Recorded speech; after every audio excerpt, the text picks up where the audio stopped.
respected Pujya Dr. Venkatesh Swamiji, dear devotees, Bhaktas and Bhagavatas.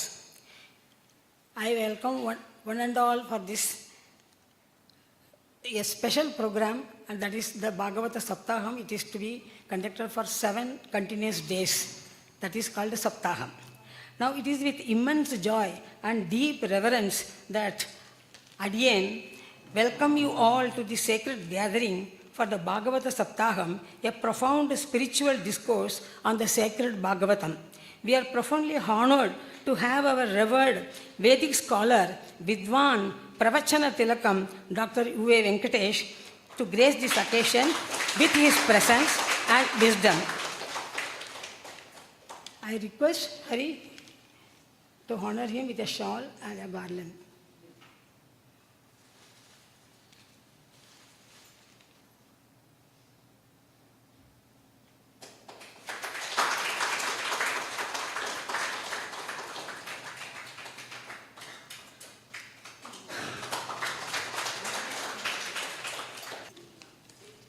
Thank you.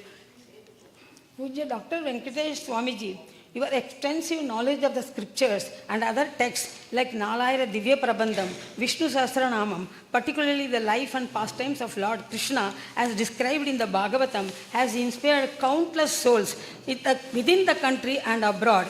Your ability to elucidate the deep spiritual philosophies within the ancient texts, relating them to our daily lives is a gift we cherish forever. Today, we embark on a 7-day journey through the nectar-like stories of the Bhagavatam, a text that serves as an encyclopedia of spiritual philosophy and the core devotion, bhakti. And this is the inspiration he is giving to the younger generation and apt person to mold the younger generation to this spirituality. And we are eager to immerse ourselves in the teachings that reveal the nature of God and the path to divine realization. May this Saptaham be a source of immense spiritual awakening for us all. May we, through our Swamiji's guidance, cultivate greater devotion, faith, and understanding. Again, on behalf of our family and all bhaktas who are present here, welcome you to illuminate our hearts and minds within the divine wisdom of the Bhagavatam. Thank you. Dhanyosmi. Okay. I can move my hands but not legs. Okay. Any more movement needed? No. Okay. Sri Chakra Varadacharyam Shuddha Sattva Guruttamam Srinidhim Raghavam Vande Hyapara Karunakaram Sri Ramanuja Yogipurna Karuna Patram Mahantam Tataha Sampraptakhila Veda Vidyam Akhilan Yodravidan Vyakarot Vedantan Kurukeshwaram Gunanidhim Sri Vishnu Chittam Gurum Vatsyam Tam Varadam Cha Vakvijayadam Vyasaryam Idimahi Sri Shaila Purnat Akiletihasa Purana Jalam Samavapya Yena Pravarti Sandarsha Yateva Sishya Bhavam Munim Lakshmanam Ashrayeham Yam Pravrajantam Anupetam Apeta Krityam Dvaipayano Virahakatara Ajuhava Putreti Tanmayataya Taravobhineduhu Tam Sarvabhuta Sukridam Munim Anatosmi Vyasam Vasishta Naptaram Shaktev Pautram Akalmasham Parasharatmajam Vande Shukatatam Taponidhim Janmadyasya Yatonvayadi Taratascha Artheshu Abhijñaswarat Tene Brahma Hridaya Adi Kavaye Muhyanti Yatsurayaha Tejo Varim Mridam Yato Vinimayo Yatra Trisargo Mrisha Dhamna Svena Sada Nirasta Kuhakam Satyam Param Dhimahi Nigama Kalpataror Galitam Phalam Shukamukha Tamrtadrava Sanyutam Pibata Bhagavatam Rasamalayam Muhuraho Rasika Bhuvi Bhavukaha. With the sincere efforts of Srimate Janaki flying high and the vast grace of Lord Krishna like the blue sky, it's my pleasure to deliver to you in Mumbai the essence of Bhagavata Puranam hereby. Namaskaram to all. With great pleasure, I invite you all to this 7-day discourse on Srimad Bhagawatha Puranam, Bhagawatha Sapthaham Upanyasam, organized by Smt Janaki Ravindran and her family with their sincere, dedicated, devotional efforts. And I wholeheartedly thank her and her family for giving me this wonderful opportunity. And also I thank you all for turning up in large numbers to attend this Bhagawatha Sapthaham. Now, what is Bhagavatam? Bhagavataha idam Bhagavatam. Something which belongs to Bhagavan is called Bhagavatam. How this Puranam came into existence? Bhagavatam itself narrates. Veda Vyasa, we all know about Veda Vyasa. Once Vyasa was sitting in his ashram after having composed 545 Brahma Sutras. As per Ramanuja's calculation, 545 Brahma Sutras, the great epic Mahabharatam, various Puranas, Harivamsham, allied text, everything was composed by Veda Vyasa. Still, Vyasa's inner conscience was prompting him, your job is not yet over.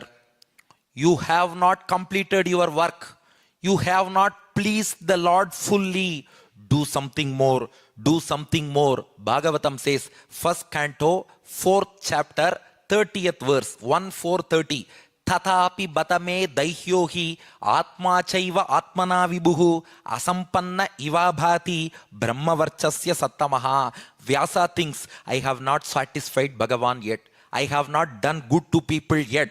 I should do something more. I have not completed my task. I should do something more. But what is that something? Something more. What is it? Vyasa was thinking, he was having some mental turmoil. He could not get peace of mind. At that time, Narada entered into the hermitage, ashramam of Veda Vyasa. Now Narada, he told Vyasa, I know the reason for your mental turmoil. Vyasa told him, oh, is it? Please tell me. Now Vyasa speaks out, Narada speaks out to Vyasa, oh Vyasa, you have written Mahabharatam, which is a magnum opus. Dharmecha, artecha, kamecha, mokshecha, bharatarshabha, yadihasti tad anyatra, yennehasti natat kvachit. Whatever has been said about dharma, artha, kama, moksha, righteous life, wealth, happiness, liberation, dharma, artha, kama, moksha, whatever is there about all these 4 purusharthas, everything is present within the 1,25,000 verses of Mahabharatam.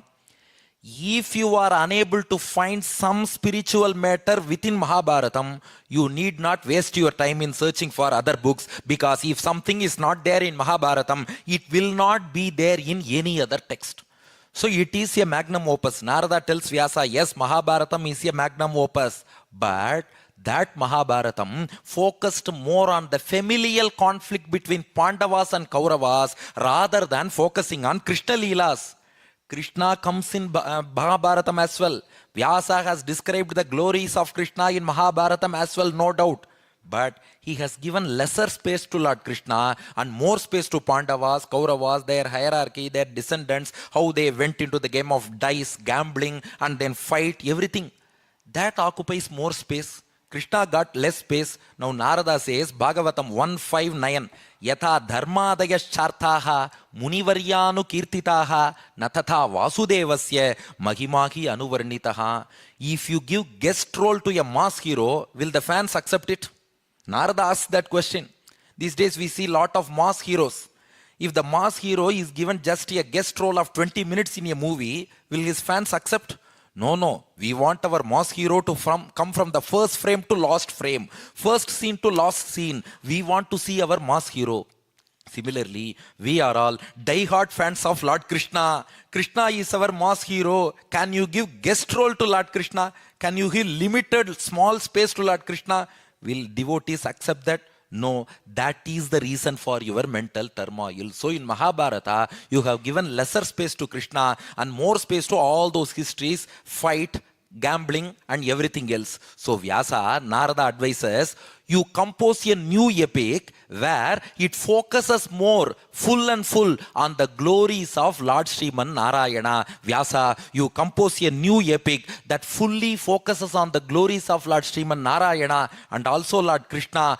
You can explain dharmas then and there, that is different. But from the first verse to last verse, first letter to last letter, first page to last page, it should sing the glories of Lord Sriman Narayana, his avatars, especially Krishna Avataram. Then only it will appeal to the masses. Then only you will get peace of mind. 1:5:22. Avichutortah kavibir nirupitaha yaduttama shloka gunanu varnanam. Now Vyasa got the point from Narada. Okay, now I will compose a new Puranam. Again it will be about Krishna. Major content will be about Krishna. But not like Mahabharatam. I will focus on Bhagavan's histories and Leelas fully. Now Vyasa sits in his ashram, meditates on Bhagavan. Bhagavatam 1:7-6. Vyasa's ashram is called Shayyaprasam. Shayyaprasam on the banks of river Saraswati. Anarthopashamam sakshat bhakti yogam adhokshaje lokasya ajanato vidwan chakre satvata samhitam. Now Vyasa meditated on Bhagavan and Krishna Leelas just flashed across the mental screen of Veda Vyasa.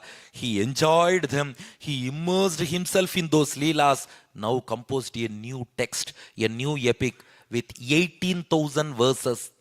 335 chapter and 12 cantos, 12 skandhas, 335 adhyayas, 18,000 shlokas, and this Puranam completely focuses on Bhagavan. Now Vyasa thought, what name can I give to this Puranam? What name can he give? It focuses on Bhagavan. So I will name it as Bhagavata Puranam. Bhagavata means belonging to Bhagavan. Anything that belongs to Bhagavan, Bhagavan's property is called Bhagavatam. This is Bhagavatam because this is totally Bhagavan's property. It describes full and full from the first verse to last verse. It describes about Bhagavan. That's why the first shlokam of Bhagavatam, Janmadhyasya Yatonvayadi, that itself explains the glories of Bhagavan so beautifully. The first verse, Janmadhyasya Yatonvayadi Taratascha Arteshu Abhigyaswarat Tene Brahma Hrida Ya Adi Kavaye Muhyanti Yatsurayah Tejovari Mridam Yato Vinimayaha Yatra Trisargo Mrisha Dhamna Svena Sada Nirasta Kuhakam Satyam Param Dhimahi. It means Janmadhyasya Yataha, the one who is responsible for Janma, generation, creation of this universe, Adi, protection, destruction. That is the one who is responsible for Janma, Stema, Banga, creation, protection, destruction, generation, operation, destruction of this universe is Bhagavan. Since he performs generation, operation, destruction, he is called God. G-O-D, G for generation, O for operation, D for destruction. Akila Bhuvana Janma, Stema, Bhanga, Adi Lile. He is Bhagavan, Janmadhyasya Yataha. Anvayat, he is within every object in this universe. That Bhagavan, he dwells within every object in this universe. Anvayat, itaratasharteshu. At the same time, he is different from everything. Though he dwells within every object, he is different from every object. He is greater than everything. He is the greatest. Itaratasharteshu. Abhignaha, he is omniscient. He is all-knowing. He is Sarvajna. Swarat, he is not bound by karma, he is independent. Swarat, he is independent one, he is not bound by karma. Tene Brahma Hridaya Adikavaye. Here Adikavi means Brahma. Brahma means Veda. It is the Lord who gave Vedas to Brahma. He created Brahma and he taught Vedas to Brahma by his Sankalpam. Muhyanti Yat Surayaha. While describing the auspicious attributes of Bhagavan, even Nitya Suris in Vaikuntam, Garuda, Vishwaksena, Adisesha, even they just get bewildered while explaining the glories of Bhagavan. Muhyanti Yat Surayaha. Tejovari Mridam Yato Vinimayaha. In Ramanuja Sampradaya Patam, it is Yato Vinimayaha. In other traditions, it is Yatha Vinimayaha. But in Ramanuja tradition, it is Yato Vinimayaha. Tejovari Mridam. Tejaha means fire. Vari means water. Mrit means earth. Earth, water, fire. Two more remaining. 5 elements. Earth, water, fire. 2 more remaining. Air and sky.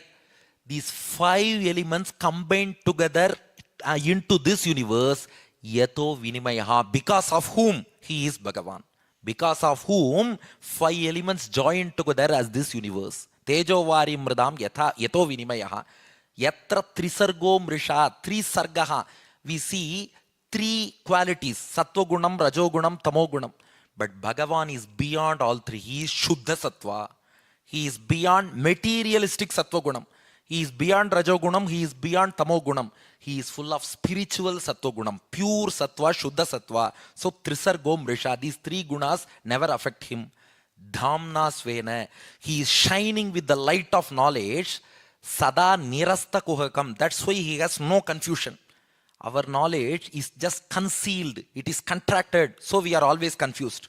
But Bhagavan is full of wisdom, his knowledge is never concealed, so he is never confused. Satyam, Satyam means unchanging one. Bhagavan never changes. Param, he is the greatest. Dhimahi, I worship that Bhagavan. Satyam Param Dhimahi. There is another secret behind this Dhimahi, which I will say on the last day of the Upanyasam. Now itself I have given promo. Because this word Dhimahi, where do you find it? Gayatri Mantram. This Bhagavata Puranam is the essence of Gayatri Mantram. How? In the last chapter, you will get another shlokam as Dhimahi. In that Dhimahi, I will explain the connection between this Dhimahi, that Dhimahi, Gayatri Dhimahi and Bhagavata Puranam. So, starts with Bhagavan, completes with another Dhimahi Bhagavan, completely dedicated to Bhagavan. So it is Bhagavan's property. Anything which is Bhagavan's property is called Bhagavatam. This is Bhagavata Puranam, completely solely belonging to Bhagavan. So it was named as Bhagavata Puranam. Not only that, Vyasa arranged these 12 chapters in a very interesting manner. Each chapter deals with a particular aspect of Bhagavan. We say 12 skandams, 12 cantos. Each deals with particular aspect of Bhagavan because it is fully dedicated to Bhagavan. Now take the case of first canto, it deals with Lord Krishna. Second canto, the universal form, Virat Rupam of Bhagavan. Third canto, Varaha Avataram and Kapila Avataram. Fourth canto, Perumal's Avataram as Prithu Chakravarti. Fifth canto, Perumal's Avataram as Rishabha Deva, another Rishabha Yogi. It is another rare incarnation of Bhagavan. Number 6, a powerful hymn dedicated to Narayana, Narayana Kavacham. Very powerful hymn which protects at all times. 7, Narasimha Avataram. 8, Kurma Avataram, Dhanvantari Avataram, Mohini Avataram, Vamana Avataram, Matsya Avataram. 9, Rama Avataram, Parashurama Avataram. 10, Balarama, Krishna. 11, Hamsa Avataram, God's incarnation as a swan. 12, Vatapatra Shayi, child on a banyan leaf. So, completely dedicated to Bhagavan. This is Bhagavata Puranam because first canto deals with Krishna, second canto, universal form, third canto, Varaha Kapila, fourth, Prithu Chakravarti, fifth, Rishabha Deva, sixth, Narayana Kavacham, 7, Narasimha, 8, Kurma, Dhanvantari, Mohini, Vamana and Matsya, 9, Parashurama Rama, 10, Balarama Krishna, 11, Hamsavataram, 12, Vatapatra Shayi, completely dedicated to various aspects of Bhagavan. So it is called Bhagavata Puranam. There is one more explanation. Great devotees, they are called Bhagavatas. How do we refer to great devotees? Bhagavatas, why? Bhagavata means Bhagavan's property. We are also Bhagavan's property. Great devotees are Bhagavan's properties. So we call them as Bhagavatas. This is Bhagavata Puranam because it completely speaks about Bhagavatas. It speaks about devotees. How? Back to start. 12 cantos are there. First canto speaks about the great devotee Bhishma. Second canto speaks about Khatvanga. Third canto Sanat Kumara. 4, Dhruva. 5, Jadabharata. 6, Ajamila who chanted Narayana name once. 7, Prahlada. 8, Gajendra. 9, Ambarisha. 10, Gopikas. 11, Uddhava. 12, Markandeya. Bhagavata Puranam, a Puranam of Bhagavatas, completely dedicated to Bhagavatas. So 1, Bhishma. 2, Khatvanga. 3, Sanat Kumaras. 4, Dhruva. 5, Jadabharata. 6, Ajamila. 7, Prahlada. 8, Gajendra. 9, Ambarisha. 10, Gopikas. 11, Uddhava. 12, Markandeya, Bhagavata's Puranam is called Bhagavata Puranam. So on one hand, it belongs to Bhagavan, so Bhagavata Puranam. On the other hand, it speaks about Bhagavatas in every chapter, so it is Bhagavata Puranam. Sa Samhitam Bhagavatim Kritva. Bhagavatam itself says, Sa Samhitam Bhagavatim Kritva. Vyasa composed this. And listening to this Bhagavata Puranam for 7 days is called Sapthaham. Sapta means 7. Saptaha means 7 days listening to Bhagavata Puranam. Why is it so significant? Padma Puranam lists out 6 important significant points about this Bhagavata Sapthaham, listening to Bhagavatam for 7 days. The first significance is Menire Bhagavad Rupam Shastram Bhagavatam Kalau. Lord Krishna's form in Kali Yugam is Sakshat Bhagavata Puranam. Bhagavata Puranam is not mere text. It is not letter printed on paper. It is actually Lord Krishna's form in this Kali Yugam. In Kali Yugam, Lord Krishna dwells with us in the form of Bhagavata Puranam. So, if you have a book of Bhagavatam in your home, it means Lord Krishna is directly residing at our home. There is no doubt about that. Because after completing his avatar, Krishna did not return to his abode of Vaikuntham. Rather, after completing his avataram, Krishna entered into the book of Bhagavatam. So in Kali Yugam, Menire Bhagavad Rupam Shastram Bhagavatam Kalau. So in Kali Yugam, Krishna dwells in the form of Bhagavata Puranam. So where is Krishna now? He is in Bhagavatam. What is Bhagavatam? It is Krishna himself. So if you read Bhagavatam, you are not reading a text. You are immersing yourself into Lord Krishna. That is the difference between other forms of worship and Bhagavata Sapthaham. You can do meditation. You can chant the names. You can chant stotras. You can go for pilgrimage. You can go for holy dip, yatras, everything, punya tirtham. But they are all methods to worship Bhagavan. But Bhagavatam, it is Sakshat Bhagavan. That's the difference. Padma Puranam goes to the extent of saying, Bhagavan has many forms. It says, Vedadihi, Pranavam Omkaram is one form of Bhagavan. Vedamata cha, Gayatri is one form of Bhagavan. Paurusham Suktameva cha, Purusha Suktam is one form of Bhagavan. Trayi, Veda, Veda itself is one form of Bhagavan. Dwadashakshara eva cha, the 12-syllabled mantram, Vasudeva mantram. Mantra should not be said in open forum. It should be received as secret upadesham. But these days, actually Pramana Shloka says, Mantram yatnena gopaget, Gurum prakashayet dhiman. We should sing the glory of Acharya in public. Recite mantra secretly. But we are doing the converse. We don't speak the glory of Acharya in public. That we do it in secret. But chant mantra on mic, public forum, YouTube, everywhere. So mantra is secret, 12-syllabled mantram. That Vasudeva mantram is one form of Bhagavan. So Omkaram, and then Vedamata Gayatri, Purusha Suktam, Veda, 12-syllabled mantra, Dwadashatma, sun is one form of Bhagavan. Dhyaya Sada Savitrimandala Madhyavarti Narayanaha. Prayagascha, Prayaga Kshetram. Prayag itself is Bhagavan's personification. Then Kala Samvatsaratmakaha, Kalam, time. Time is one form of Bhagavan. Brahmanascha, Vedic scholars, Vedic Pandits are one form of Bhagavan. Agnihotram cha, Agnihotram, the oblation done in holy fire, the sacred oblation of Agnihotram, it is one form of Bhagavan. Surabhihi, the holy cow, Kamadenu, cow is one form of Bhagavan. Dwadashi Tata, Dwadashi Titi, it is one form of Bhagavan. Tulasi cha, holy basil, Tulasi, it is one form of Bhagavan. Vasantascha, Vasanta Kalam, spring season, it is one form of Bhagavan. Then Trayi Bhagavatam Chaiva, Bhagavata Puranam is also one form of Bhagavan. So Vedadir Vedamata cha, Paurusham Suktameva cha, Trayi Bhagavatam Chaiva, Dwadashakshara eva cha, Dwadashatma Prayagascha, Kala Samvatsaratmakaha, Brahmanascha Agnihotrancha, Surabir Dwadashi Tata, Tulasi cha Vasantascha, Purushottama Yevacha. So this Bhagavatam is the embodiment of Bhagavan, personification of Lord Krishna. It is Krishna's form in Kali Yugam. So Saptaham is immersing ourselves in the nectarine experience of Lord Krishna directly. This is the first significance. Now second significance. If you listen to Bhagavatam, Bhakti Jnana Viraganam Tadgoshena Balam Mahat. As you just listen to the sound of Bhagavata Puranam, we chant so many shlokas in between. Whether you understand them or not, just listening to the sound of Bhagavatam ensures that Bhakti, Jnanam, Vairagyam grow stronger, stronger and stronger within us. Bhakti, devotion to Bhagavan. Jnanam, spiritual knowledge, wisdom.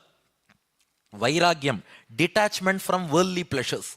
So devotion, bhakti, spiritual wisdom, jnana, vairagyam, detachment from worldly things, they just grow stronger and stronger within us just by listening to the sound of Bhagavatam. Not only that, kaler dosha imas sarve hi simha goshat vrika ive. If you listen to Bhagavatam, all the evils of Kali Yugam will get eradicated. We won't feel as if we are living in Kali Yugam. It will appear as if we are living in Krita Yugam, Satya Yuga. So Kali Yuga doshas will get eradicated. Tat kathasutu vedarthaha shloke shloke pade pade. In every word of Bhagavatam, every line of Bhagavatam, in every verse of Bhagavatam, Vedic wisdom is embedded within. We may not be entitled to read Vedas or to learn the purport of Vedas. No problem. If you know Bhagavatam, that itself is enough to give you the essence of Vedas. That's why we say, Nigamat kalpataror galitam phalam shukamukhat amritadrava sanyutam. Veda is a karpaka tree.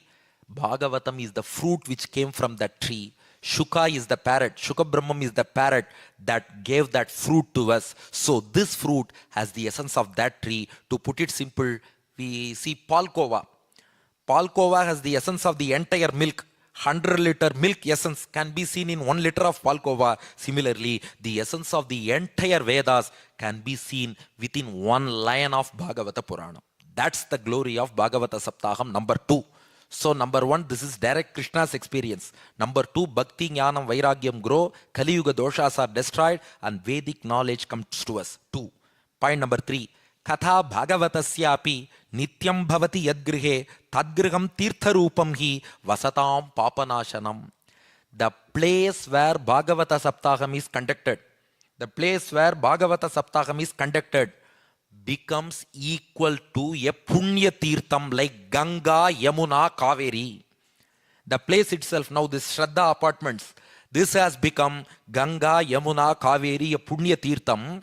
Anybody who accidentally enters into the place where once Bhagavata Sapthaham has been conducted, he will be relieved of all sins. If a person takes bath in Ganges, anytime he may take bath, but his sins will get destroyed. If Bhagavata Sapthaham is conducted here, this place from this moment has become Ganga, it has become Yamuna, it has become Kaveri, it has become Godavari, a Punya Tirtham. It cleanses all the people who just enter accidentally and relieves them of all their sins. This is the third greatness of Bhagavata Sapthaham. Number 4, listening to one Bhagavata Sapthaham is equivalent to so many yagas. Ashwamedha Sahasrani, Vajapeya Shatani Cha, Shukashastra Kathayascha, Kalam Nargati Shodashim. One Saptaham is equivalent to performance of 16,000 Ashwamedha Yagams and 1,600 Vajapeya Yagams. See, in this Kali Yugam, doing one Yagam itself is very, very difficult. 16,000 Ashwamedha Yagams plus 1,600 Vajapeya Yagams, what benefit you derive? That same benefit you derive just by listening to Bhagavatam for 7 days. That's why in one Upanyasam, I told the people, we have to listen like Parikshit. Parikshit listened so attentively. If you listen to Bhagavatam like Parikshit, you will give lot of benefit. Then that person asked me, if I have to listen like Parikshit, you have to say like Shuka Brahmam. Upanyasakar is not speaking like Shuka Brahmam, then how can we listen like Parikshit? That is a valid question. Let it be. So this has so many benefits. Not only that, Shlokardham Shlokapadam va Nityam Bhagavatodbhavam Patasva Swamukhe Naiva Yadichasi Param Gatim. If a person wants to attain liberation, just read Bhagavatam. At least one shlokam, half shlokam or quarter shlokam at least.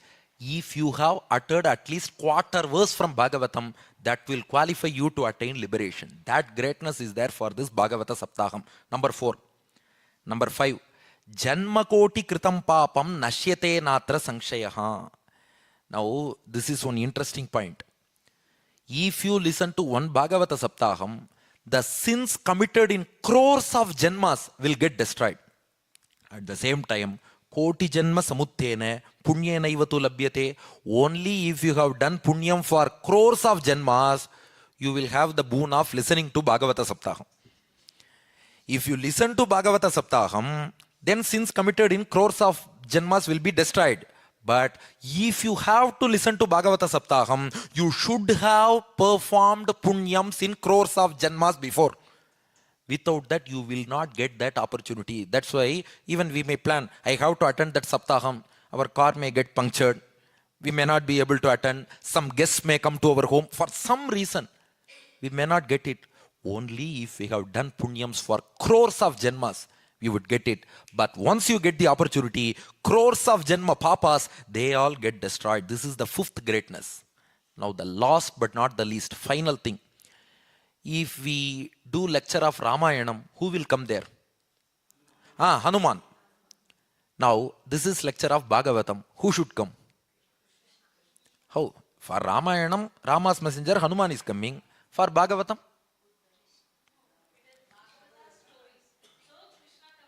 Yes, this is what Padma Puranam says. Atha Vaishnava Chitteshu Dritva Bhaktim Alaukikam Nijalokam Parityajya Bhagavan Bhaktavatsalaha Vanamali Ghanashyamaha Pitavasa Manoharaha Kanchi Kalapa Ruchiraha Lasan Mukuta Kundalaha Tribhangalalitascharo Kaustubhena Virajitaha Koti Manmatha Lavanyaha Harichandana Charchitaha Sakshat Bhagavan Sriman Narayana himself will come to us. Lord Krishna himself will come because we are listening to Bhagavata stories, devotee stories. Krishna will come to us. I will sit on your lap as Kuti Krishna, child Krishna. You listen to Bhagavatam along with me. So if you chant Ramayanam, Rama's messenger Hanuman will come. But if you chant Bhagavatam, Krishna won't send messenger. Krishna himself will come and listen to Bhagavatam along with us. That's the glory of Bhagavatam. So this Saptaham, Bhagavata Saptaham, has so much of greatness and significance embedded within, and it is very, very, very auspicious for the people who listen. Now, the first ever Saptaham in history was conducted by Shuka Brahmam. The first ever Saptaham in world history, it was conducted by Shuka Brahmam.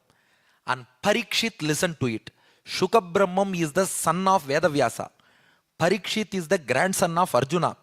So the son of Vedavyasa chants Bhagavatam, and the grandson of Arjuna, Parikshit, listened to it. How, why, and when Parikshit listened to Bhagavatam from Shuka Brahmam? The events that unfolded, thereby leading to Parikshit's listening of Bhagavata Saptaham from Shuka Brahmam, has been narrated fully in the first canto of Bhagavatam. Now, we all move to Hastinapuram, where Mahabharatam war was just over and Pandavas are there now in Hastinapuram. Mentally we embark on a journey to Hastinapuram. Bhagavatam first canto, 8th chapter, first verse. Athate samparetanam swanam udakamichatam datum sakrishna gangayam puraskritya yayustriyaha. Now Mahabharata war was over. Pandavas emerged triumphant. Kauravas were defeated. Now Pandavas went to the banks of Ganga river and performed funeral rites for their relatives who were killed in the Mahabharata war. Sadhayitva ajata shatroho swam rajyam kitavair hritam.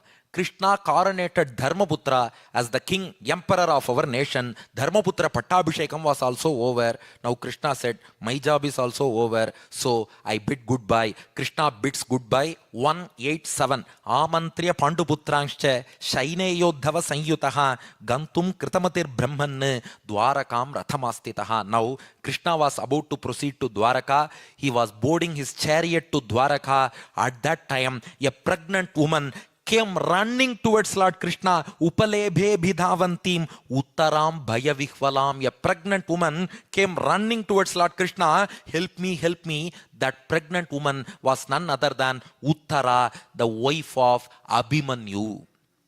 Arjuna's son was Abhimanyu. Abhimanyu's wife was Uttara. She became pregnant even before the war of Mahabharatam. But during Mahabharatam, Abhimanyu was killed by Kauravas.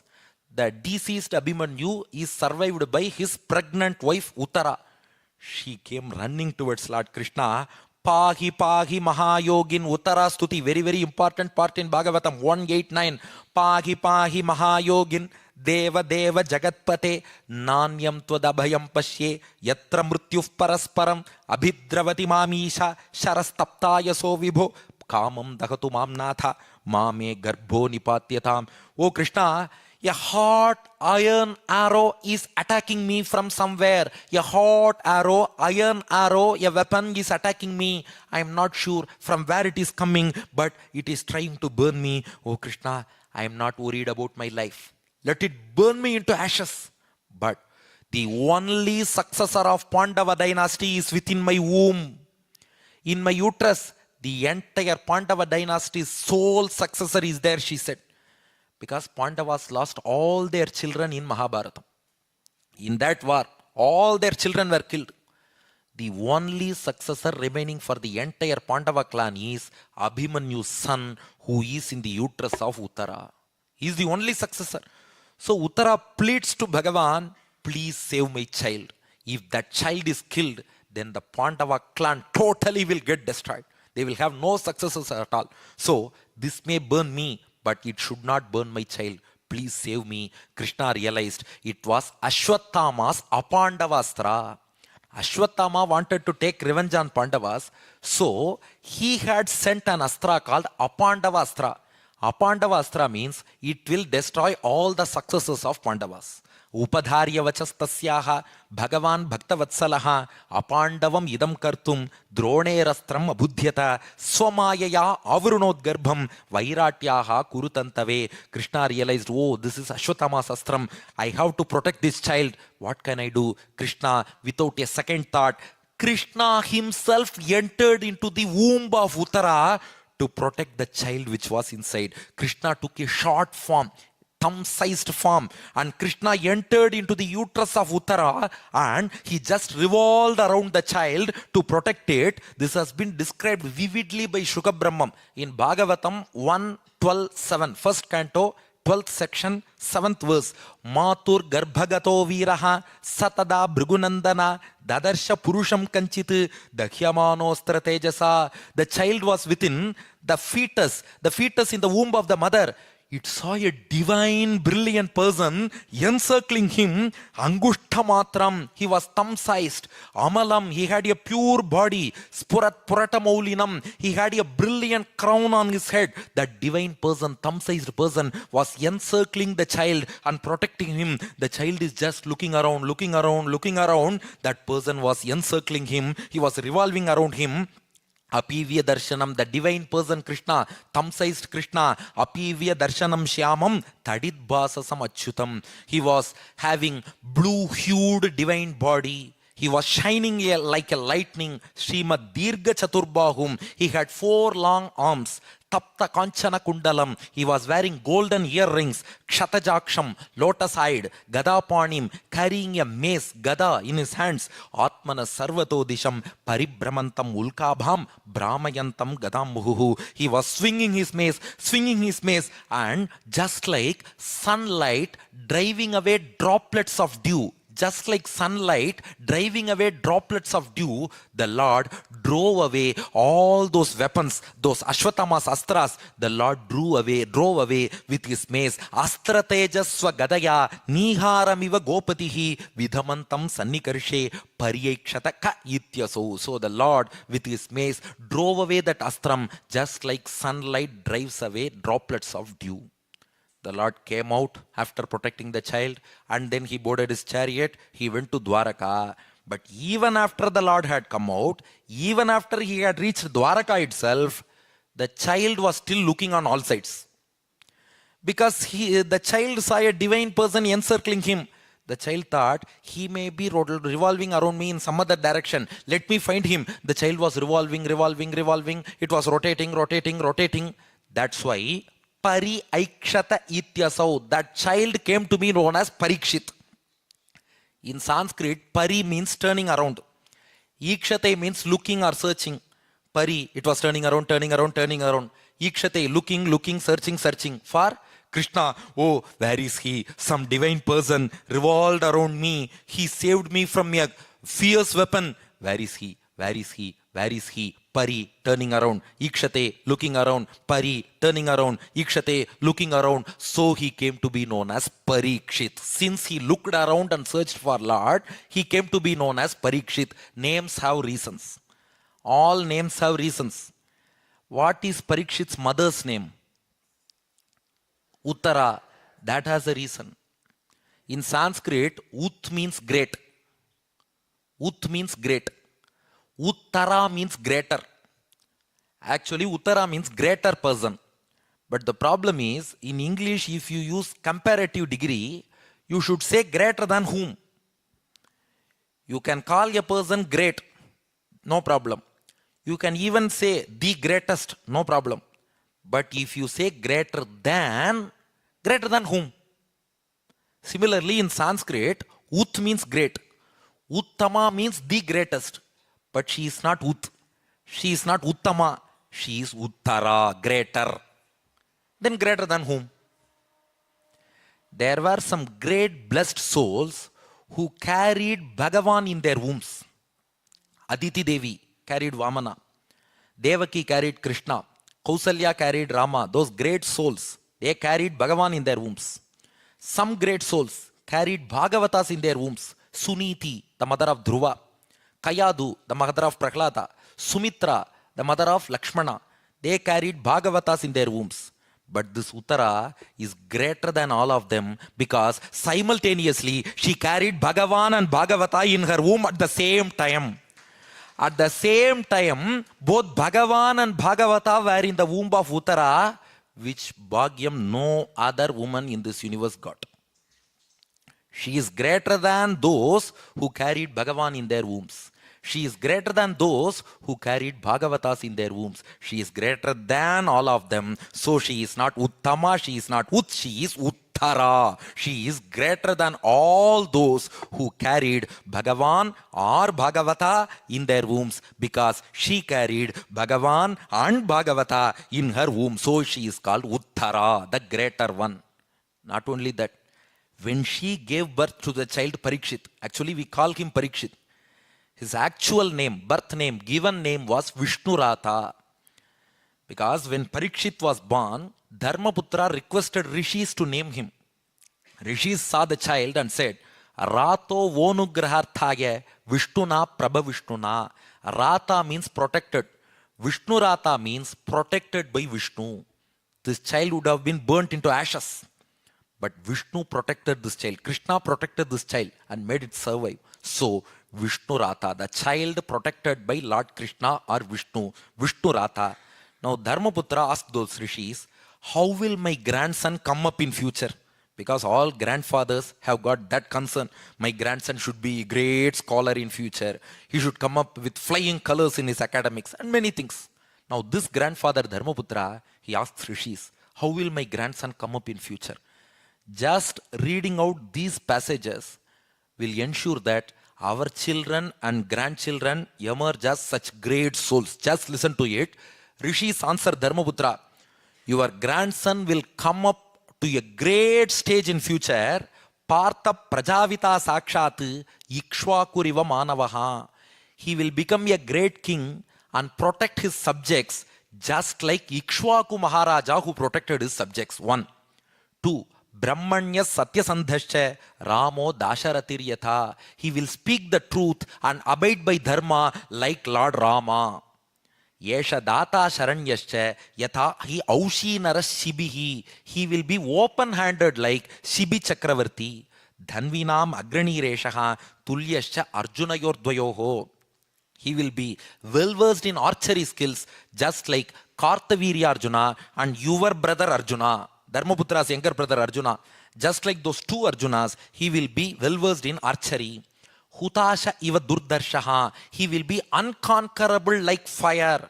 Samudra iva dustaraha. He will be massive like the ocean. Mrigendra iva vikrantaha. He will be valorous like lion. Sakishnu pitarau iva. He will be patient like our parents. Because parents are the most patient beings in the universe. Because even if we insult them, even if we harm them, even if we commit lot of offenses, our parents never get angry on us. So they are the most patient people on this world. So he will be as patient as parents. Pitamaha Samasamye, he will treat all beings equally, just like Brahma, who treats everybody equally. Prasade Girishopamaha, while giving boons, he will be as magnanimous as Ashutoshi Lord Shiva. Ashraya Sarvabhutanam Yata Devo Ramasrayaha. In protecting people who seek asylum, he will be like Lord Narayana, Sharanagata Rakshaka Narayana. Sarva Sadguna Mahatmye Yesha Krishna Manuvrataha. He will be endowed with all auspicious qualities, just like Lord Krishna. Rantideva Ivodaraha. He will be magnanimous like King Rantideva. Yayati Riva Dharmikaha. He will follow Dharma like Yayati Maharaja. Krishne Prahlada Iva Sadgrahaha. He will be very much devoted to Bhagavan like Prahlada. These are all the Lakshanams of Parikshit. He will come up as a great soul in the future. Rishis blessed him. Now Parikshit grew up under the tutelage of Pandavas. When Pandavas were teaching Parikshit to Rishis, nobody in the last row spoke in between. That's why Parikshit was able to listen to all those lessons very well and came up as a great exemplary prince. Sa Uttarasya Tanayam Upayema Iravatim. Then Parikshit married his maternal uncle's daughter Iravati. Parikshit's mother Uttara. Her brother was Uttara Kumara, Virata prince. We see Virata Parvam, Uttara Kumara, for whom Arjuna drove chariot. That Uttara Kumara was Parikshit's maternal uncle. His daughter was Iravati. Parikshit married Iravati. Janamejayadin Shaturaha Tasyam Utpadayat Sutan. And he was blessed with 4 sons, the eldest of them being Janamejaya, the well-renowned Janamejaya. Now at this stage, Pandavas were ready to depart from this earth. Before departing from this earth, Pandavas coronated Parikshit as the emperor of our nation. Now we go to 1:16:2. Bhagavatam, 1st canto, 16th chapter, 2nd verse onwards. Pandavas coronated Parikshit as the king of our nation and they went to the heavenly abode. Now Parikshit, he went on a Digvijayam throughout his kingdom. He went to the banks of river Saraswati. There Parikshit saw a horrible scene that disturbed him so much. What was that scene? Parikshit saw a man who was trying to chop off the legs of a bull. He had already chopped off 3 legs of that bull, and that bull was struggling with a single leg, and this evil fellow was trying to chop off that remaining 1 leg as well. Now Parikshit, he tried to stop that man. He went near. Parikshit realized that the bull was not a bull, the man was not a man. Bull was not a bull. The bull was Dharmadeva. It was the personification of Dharmadeva. The man was here not a man. He was the personification of Kali Yugam. He was Kali Purusha. Krishna has departed from this universe. So Dwapara Yugam was over. Kali Yugam had just begun. The Kali Purusha, the embodiment of Kali Yugam was that man. Bull was Dharmadeva. This Kali Yugam was chopping off the limbs of Dharma as the legs of that bull. Dharma has 4 legs. If we adhere to those 4 legs or limbs, Dharma will stand firm and strong. But if we leave away those 4 limbs, how can the bull stand? Similarly, if those 4 limbs are left out, Dharma cannot survive. Okay. What are those 4 limbs? Tapashaucham daya satyam itipada krite kritaha. Tapas, shaucham, daya, satyam. Tapas means austerities. We have to observe our austerities and daily anushtanams. That is the first limb of dharma. Second limb is shaucham. External purity, internal purity, both are needed. Body should also be pure. Mind should also be pure. These days some people say mental purity is enough. Your body can be impure, no problem. No. External purity is also important. Internal purity is also equally important. So that is the second limb. Number 3, daya, compassion. We should show compassion to other creatures. That is the third limb of dharma. Number 4, satyam. We should speak the truth. So austerities, external and internal purity, compassion, truth. These are the four limbs of dharma. If we follow them, adhere to them, dharma can stand strong and survive. Now the problem is this evil person, Kalipurusha, he has already used three different swords to chop off these three legs. Not with the same sword. Three different swords. Bhagavatam says, Adharmashais trayo bhagnaha smaya sanga madaistava. He had used three swords. Smaya, ego. Sanga, lust. Mada, delusion. Ego, lust, delusion. With these three swords, he had chopped off three legs. Why? There is a great secret within. See, if we listen to our scriptures, great lessons we can get. If you develop ego, you will lose your tapas. The more we get ego, the more we get the sense of I, your tapas will be gone. You will lose your austerities. So what did this Kalipurusha do? He used ego as the first sword and cut off the leg called tapas. If I have to cut off tapas, I should use ego. So with ego, he cut off austerities. Second one, if you develop lust, if you develop kamam, then your external purity will also be lost. Mental, internal purity will also be lost. So he used kamam, lust, as the second sword and cut off the limb called purity, shaucham. Number three, if you get confused, if you are deluded, you cannot show compassion to others. I myself is confused. I am myself confused. How can I help you? How can I show you compassion? We will become angry. So, using the delusion and confusion as the third sword, he cut off the third leg, which is called compassion. Now he has a fourth sword in his hand, which is called falsehood, because he wants to chop off the fourth leg, which is truth. So, ego is the sword for tapas. Lust is the sword for purity. Confusion is the sword for compassion. Falsehood is the sword for truth. Now he is having the fourth sword in his hand and looking to chop off the fourth limb with which the bull is struggling. He is trying to chop it off. Idanim dharmapadaste satyam nirvartayet yataha tam jigrikshati adharmoyam anritena yeditah kalihi. Parikshit saw that. He realized everything. Parikshit took out his sword and went to kill Kalipurusha. But Kalipurusha saw Parikshit. He did not chop off the fourth leg of the bull. Rather, Kalipurusha fell at the feet of Parikshit, performed Sharanagati to Parikshit. Oh Raja, please don't kill me. Kalipurusha surrendered, performed Sharanagati at the feet of Parikshit. Parikshit told him, you have surrendered to me. You have performed Sharanagati. Veda says, Tasmadapi vadhyam prapannam na pratiprayachanti. Once a person has surrendered to us, he has fallen at our feet, he has performed Sharanagati, then we should not kill him. Even if he may be an offender, but once he has fallen at our feet, we should forgive. So Parikshit told him, I will spare your life, Kalipurusha, I will let you go, but you should not enter into my kingdom. You should not stay anywhere within my kingdom. You get lost, because if you come inside, I know what all you cause, what all evil things you spread, I know about you. You should not enter into my kingdom of Bharatadesham. You can go elsewhere, but you should not come into my country.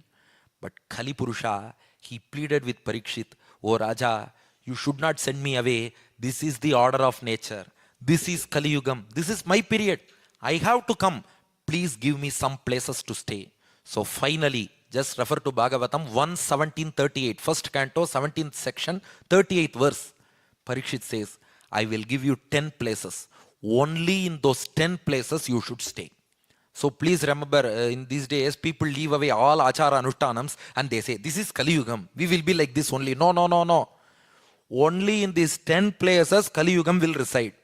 In all other places where in these flats we are reciting Bhagavatam, Kali Purusha will never dare to enter here. So Kali Purusha should live in only 10 places. Parikshit gave him 10 places. 1, Dyutam. You stay with gamblers who are involved in gambling. That may be online or offline, that's different, because online rummy, jungle rummy, whatever gambling they do, you go there. 2, Panam. Panam means drunkards. You go to drunkards. Whoever goes to those shop, you bar, you go to them. Number 3, Striyaha. People do devoid of good conduct. Good conduct. We should live Ekapatni Vratam. We should follow that. Whoever is not following Ekapatni Vratam and living with bad conduct, you live with those persons. 4. Sunaha, those who harm other beings for their pleasure. You see, many sadists, they harm others and find pleasure in it. You live with those people. 5. Jata Rupam, those who are greedy after money. Many people say money, money, money, money. You go to them. Number 6. Anritam, those who speak lies. 7. Madam, arrogant people. 8. Kamam, lustful people. 9. Rajaha, angry people. Some people shout for nothing. Those people, angry people. Finally, 10. Vairam, those people who shows hostility towards innocent people. In social media, you can see they will just heap so many criticism on some people for no reason. They will scold them, they will curse them like anything. Memes for fun is different. But just spitting venom, spewing venom, those kind of people, showing hostility for no reason on innocent people, you live with those people. So, gamblers, drunkards, people devoid of good conduct, those who harm other beings for their pleasure, those who are greedy after money, those who speak lies, those who are arrogant, those who are lustful, those who are angry for no reason, those who show hostility towards others. These 10 places you can stay. So Parikshit gave these places for Kali Yugam and then came back to this palace. Now, the most important incident which you are all awaiting, that incident comes now. 1:18:24. First canto, 18th chapter, 24th verse.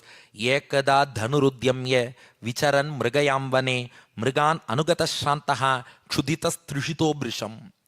Parikshit one day, on a hot sunny day, Parikshit went for hunting.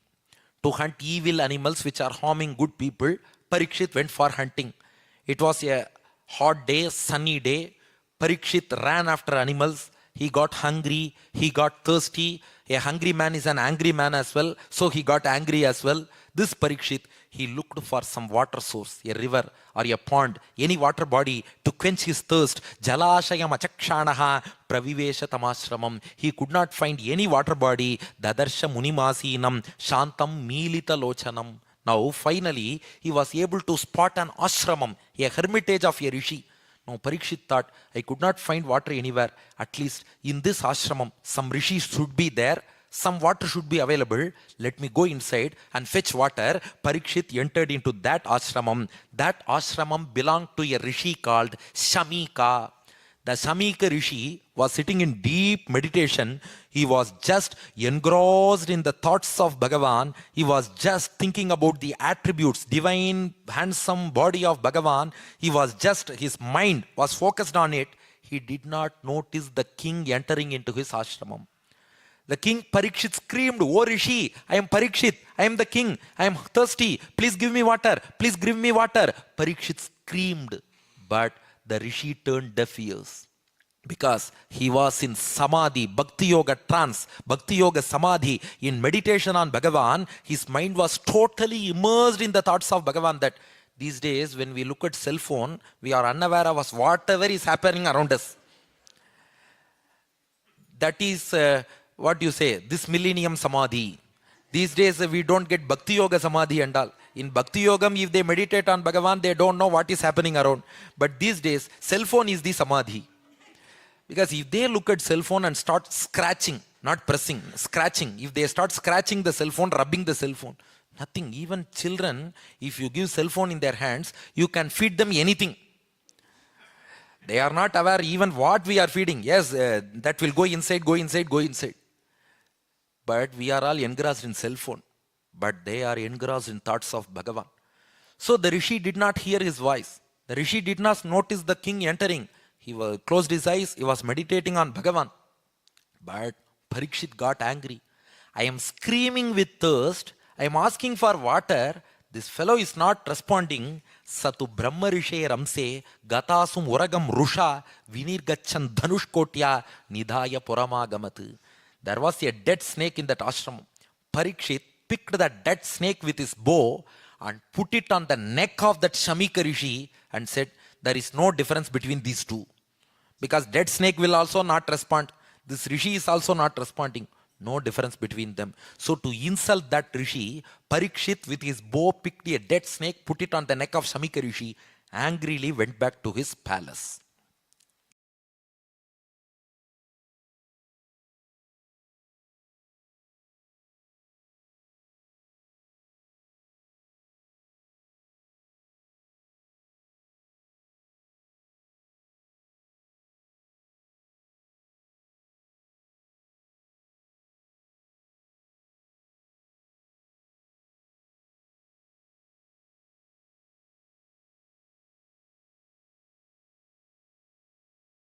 this Rishi Shamika, he had a son Munikumara by name Shringi.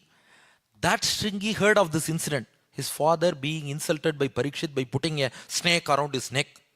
That son got angry. Bhagavatam 1:18-37. Iti langhita maryadam takshaka saptamehani dankshati sma kulangaram chodito me tatadruham.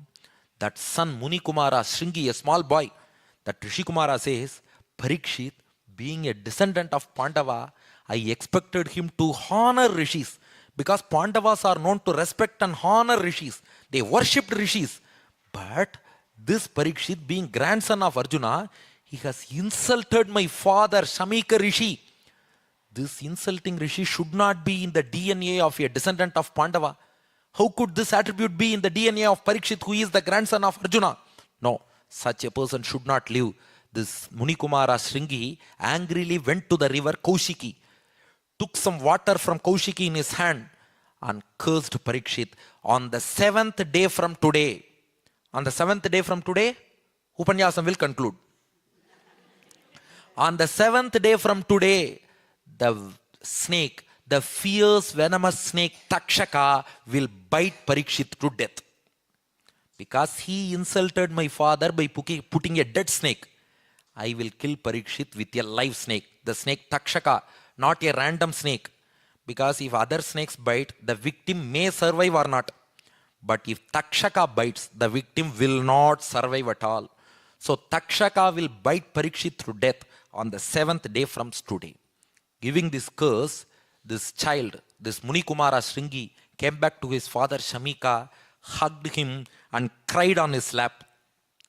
Just at that time, the Rishi had finished his meditation and just opened his eyes, asked his son, what happened? The son narrated everything. The father Shamika told 4 things to Shringi. Please write them in golden letters in your hearts. 4 points. Shamika tells Shringi, point number 1, oh, you have given death curse to the king. This is absolutely wrong. Aho batangho mahadadyate kritam alpiyasi droha ururdamo yataha. You see, insulting a rishi is a sin. I also accept Parikshit has done a sin. But giving disproportionate punishment is even more sinful.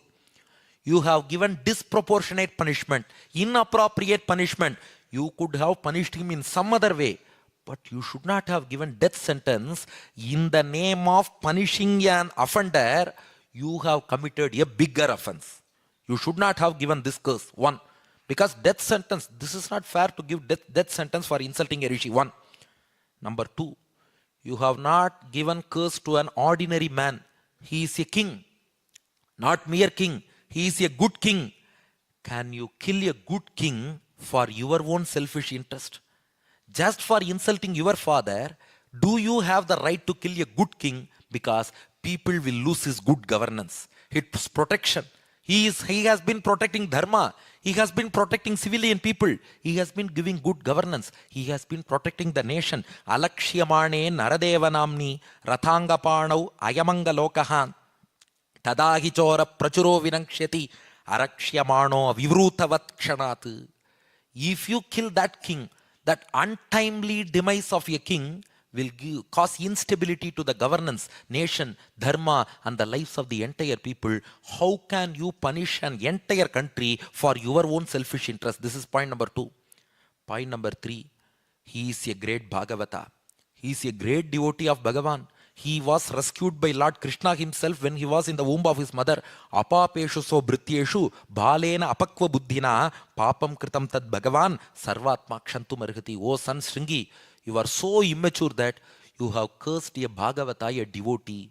Because if you curse devotees, if you commit offense towards devotees, Bhagavan will get angry on you and Bhagavan will punish you. Let me pray to Bhagavan. My son is immature, small boy. That's why he has committed this offense. Let me pray to Bhagavan to spare you. Otherwise, Bhagavan will punish you for giving this kind of a curse to his Bhagavata. Point number 4. Son, do you know one thing? Parikshit has got the power to avoid your curse. Parikshit has got the capacity to avoid your curse. It will not do anything to him. But he won't do it.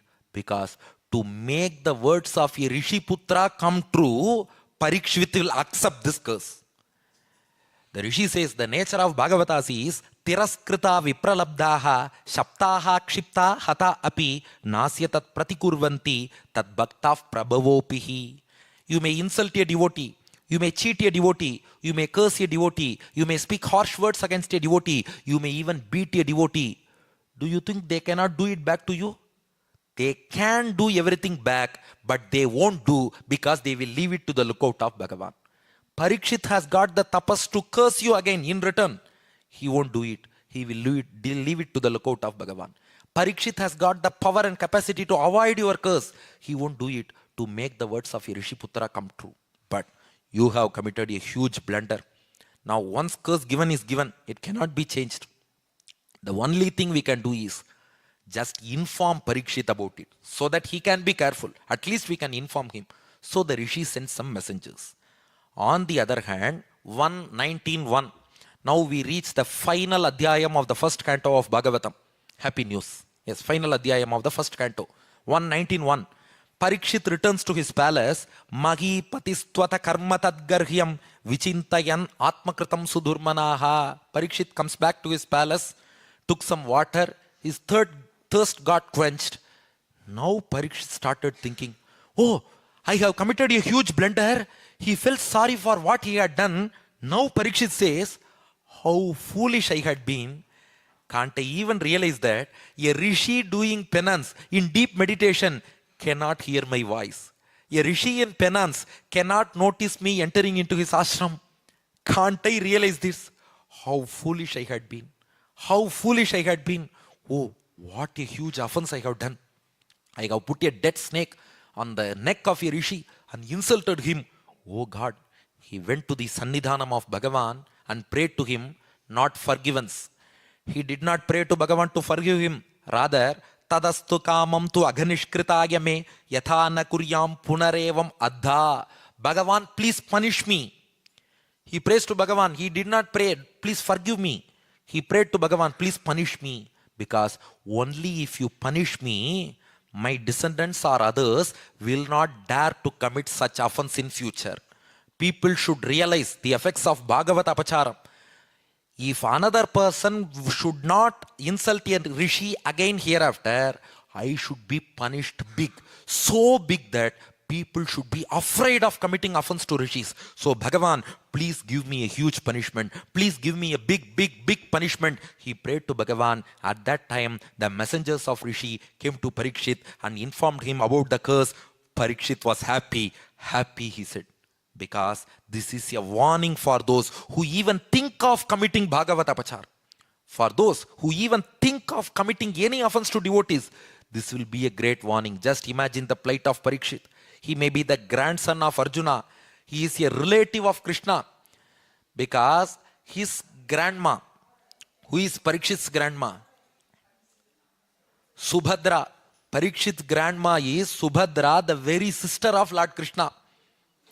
Parikshit was protected in the womb by Lord Krishna himself. Even after so many things, if he commits an offense against a rishi, he is also punished. If this is recorded in history, nobody will commit Bhagavata Apacharam again. You may be the grandson of Krishna. You may be the grandson of Arjuna. You may be related to Krishna. You may be saved by Krishna. You may be a great devotee. But if you commit any offense towards another devotee, you will be punished. This should be a warning for all time to come. So I am happy. I will accept this curse. But I have got 7 days left. Within that, I should take care of dharma, I should take care of my country, I should take care of my subjects. Parikshit immediately coronated his eldest son, Janamejaya, as the king. You take care of the country. Now Parikshit says, I have got 7 more days left in my life. I want to spend these 7 days constructively. At least these 7 days I want to spend constructively. Krishnangrisevam adhimanyamanaha upavishat prayam amartya nadyam. He went to the bank of river Ganges. In the southern bank of Ganges, he spread dharbas and sat facing northwards. Many rishis assembled there to bless Parikshit. Atri, Vasishtha, Chavana, Sharadvan, Arittanemi, Bhrigu, Angirasa, Parashara, Vishwamitra, Gautama, Parashurama, Bharadwaja, Pippalada, Maitreya, Aurva, Agastya, Narada, so many rishis have assembled there. Parikshit now goes to the banks of river Ganga, the southern banks. He is seated there on darba grass and he observes Prayopavesham. Prayopavesham means fasting till death. He will not consume any food till the soul leaves this mortal coil. I will observe Prayopavesham. Rishis have assembled there. Now here the shlokam goes like this. Tatropajagmur bhuvanam punanaha mahanubhava munayassa shishyaha. Great rishis came there. How great those rishis are? Prayena tirthabhigamapadeshaihi swayam hi tirthani punanti santaha. We say holy dip in tirthas, rivers. Holy dip in rivers purify us. But these rishis purify those rivers by having holy dip in them. So they are the real tirthas. We get purified by rivers. These rishis, they give purity to those rivers like Ganga, Yamuna, Saraswati and Kaveri. Those great rishis, they assembled there. Itismaraja adhyavasaya yuktaha prachina muleshu kusheshu dhiraha. Parikshit ensured that the end of the darba grass was facing eastwards. Because darba end should face east. It was facing eastwards. It is the southern banks of Ganga. Udang mukho dakshina kula aste. Parikshit sat facing north. Samudra patniyaha swastutanyasta bharaha. Parikshit now sits in Padmasanam. I will not consume any food till my soul leaves this mortal coil. I will observe Prayopavesham. But O great rishis, please sing the glories of Bhagavan. Let me listen to them with my ears before leaving this body. Please sing the glories of Bhagavan. I want to leave this body listening to them. Parikshit told them. At that time, Shuka Brahmam enters the scene. 1925. Tatra bhavat Bhagavan Vyasaputraha Yadrichayagam Atamanonapekshaha Tam Dvyashtavarsham. Shuka Brahmam was 16-year-old by then. Sukumarapada Karoru Bakhvamsa Kapola Gatram. He had a tender body. Charuayateksha. He had broad eyes. Unnasa, raised nose. Tulya Karanam, even ears. Subhruvananam, handsome eyebrows. Kambu Sujata Kantam, beautiful conch-like neck. Nigu Dajatrum Prututunga Vakshasam. He had a broad chest. Avartanabhim, round navel. Valivalgudarancha, folded tummy. Digambaram Vaktravikirnakesham. Pralamba Bahum Swamarottamabham. He had long hands. His hairlocks were falling on his forehead. He had a celestial shine. Pratyuttistaste munayaswasanebhyaha tallakshanagya apigudhavarchasam. As Shuka Brahmam entered the scene, how old was he? But all the rishis stood up with respect. Who were there? Atri, Vasishta, Chavana, everybody. But they all stood up in respect, seeing the Brahma Tejas and devotion of Shuka Brahmam. They all stood up from their seats and worshipped Shuka Brahmam. Parikshit welcomed Shuka Brahmam as per protocol, worshipped him and gave him a high asanam. Savishnurato thithaya agataya tasmai saparyam sharasa jahara tato nivritta hi abudastriyor bhakaha mahasane sopa vivesha pujitaha. He gave a great seat to Shuka Brahmam. Shuka Brahmam was now seated on the Acharya Petam. Now Parikshit, falling at his feet, performing Sharanagati, made one prarthana. Rishi, please teach me 10 things. I want to know 10 things from you. What are they? It is the last verse of the first canto. Yachrotavyam athojapyam yatkartavyam ribhif prabho smartavyam bhajaniyam va Bruhi yadva viparyayam. Yat shrotavyam, what I should listen to. Atho japyam, what I should chant. Yat kartavyam, what I should do. Smartavyam, what I should think. Bhajaniyam, who I should worship. 5 or 10. 5. What I should listen, what I should chant, what I should do, what I should think, who I should worship. But you told 10 things. Bruhi yadat viparyayam. What not to as well, please tell me. What I should not listen, what I should not chant, what I should not do, what I should not think, who I should not worship. I want to know both things. Now combine, it will come to 10. What I should listen, what I should not listen. What I should chant, what I should not chant. What I should do, what I should not do. What I should think, what I should not think. Who I should worship, who I should not worship. Who is asking negative things as well? Because before knowing positive, you should know what not to do. Because if I start doing Upanyasam, whether I know what to speak or not, I should know what not to speak. Because if I speak something which should not be spoken in some social media or in a public platform, it will be forwarded in WhatsApp. And it will be a matter for gossip. So, tell me what not to think, what not to worship, what not to speak, what not to do, what not to listen. Tell me everything. With that, Parikshit surrenders to Shuka Brahmam and the first chapter is over. Now the second canto, second skandam. Shuka Brahmam tells Parikshit, "Oh Parikshit, you seem to be worried. Why should you worry, ba? 7 days you have got. 7 days is a huge amount of time. You have got 7 full days left. It is a huge amount of time." Parikshit thought, is 7 days a huge amount of time? Shuka Brahmam told him, "Do you know the story of Khatvanga? There was a king by name Khatvanga. He went to help the Devas in Devasura war, and he helped the Devas in defeating the Asuras as well.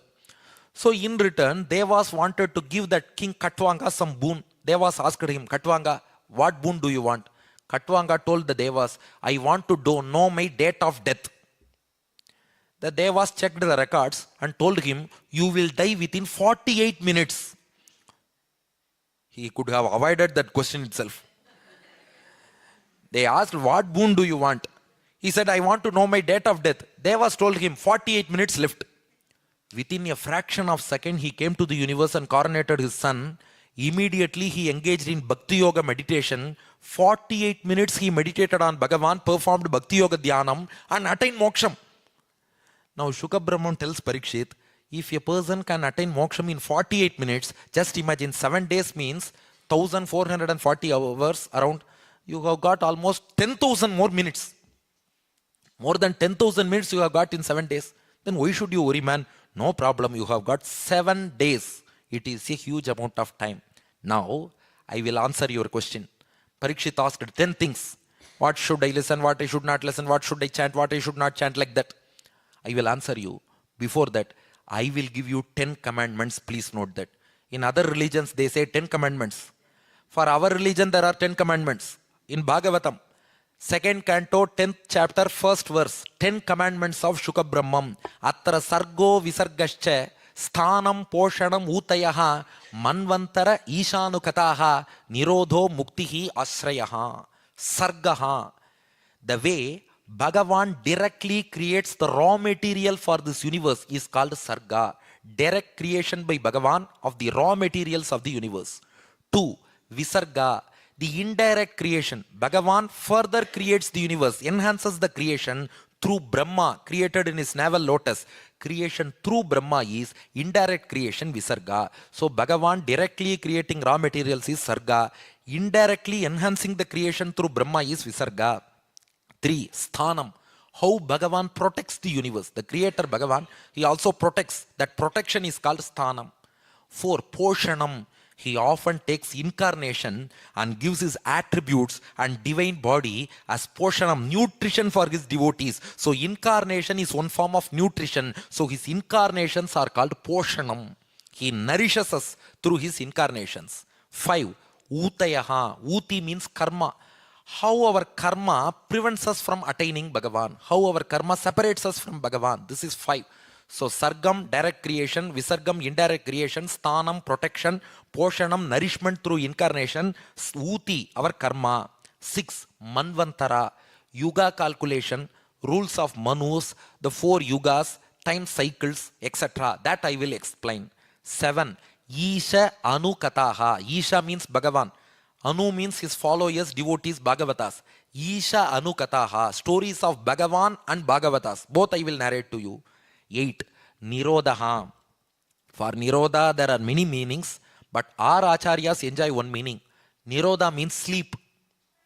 That's why that has also become an aspect of Saptaha Upanyasam.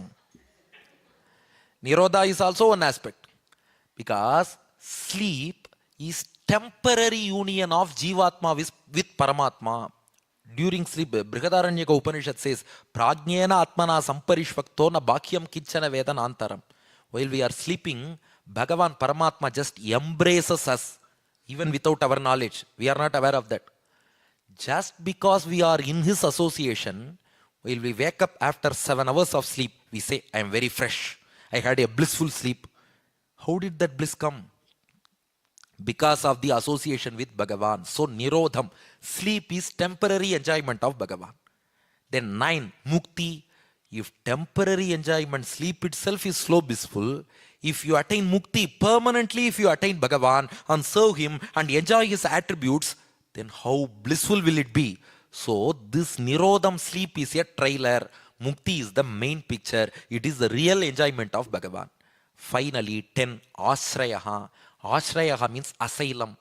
Bhagavan is the only asylum for all of us. We don't have anybody else to seek shelter.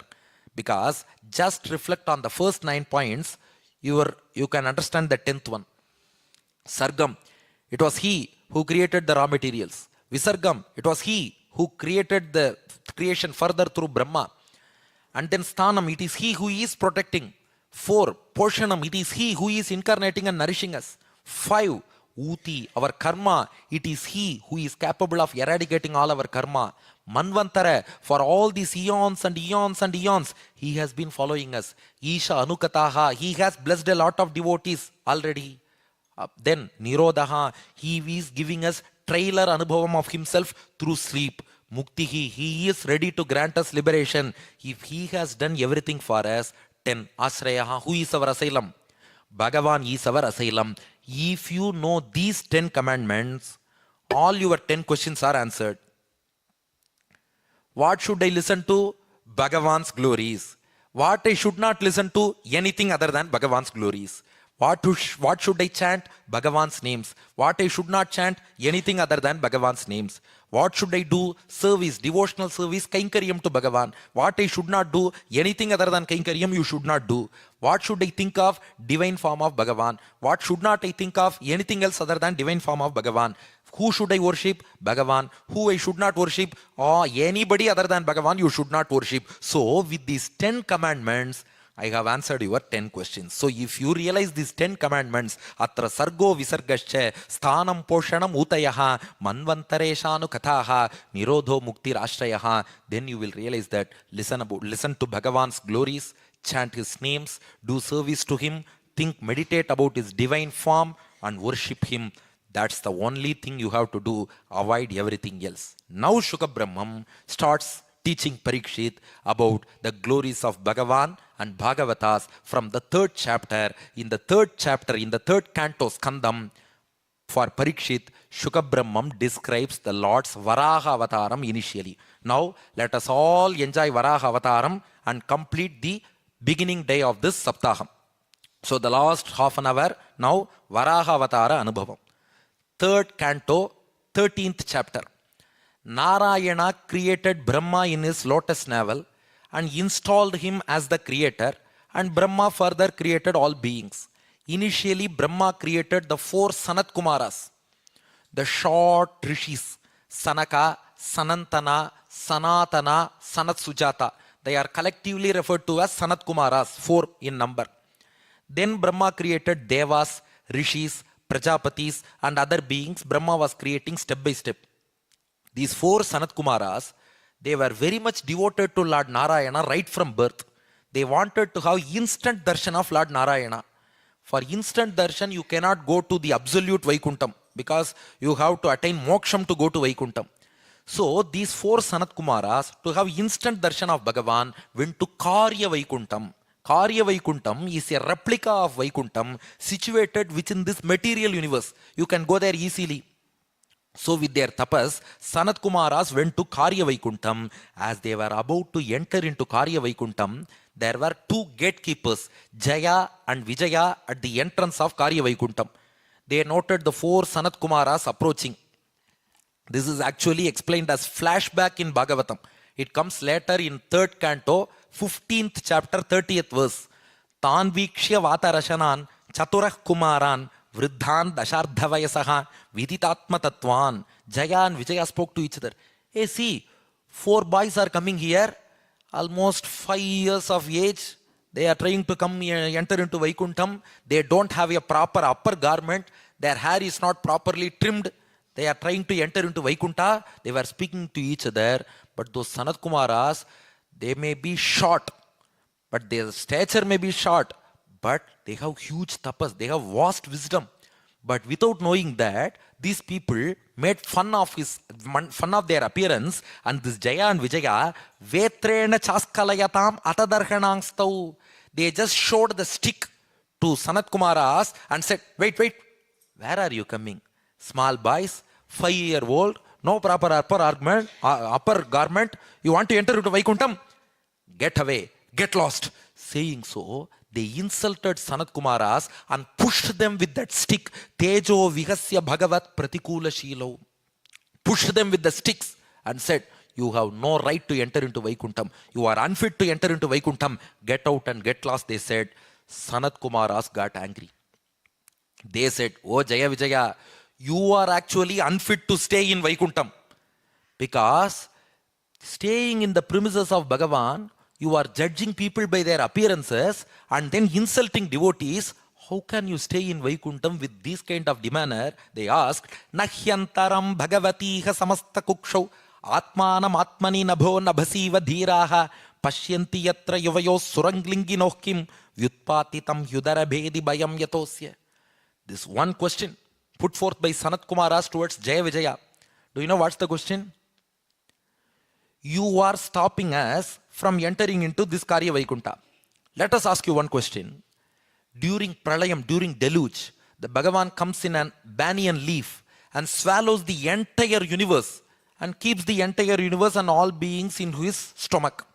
Now, when Bhagavan swallows everything, will you two people, Jaya and Vijaya, stand at the angle of mouth of Bhagavan and stop? No. You are all fit to enter into Bhagavan's stomach. You are unfit to enter into Bhagavan's stomach. Will you regulate at the time of Pralaya? Can you do it?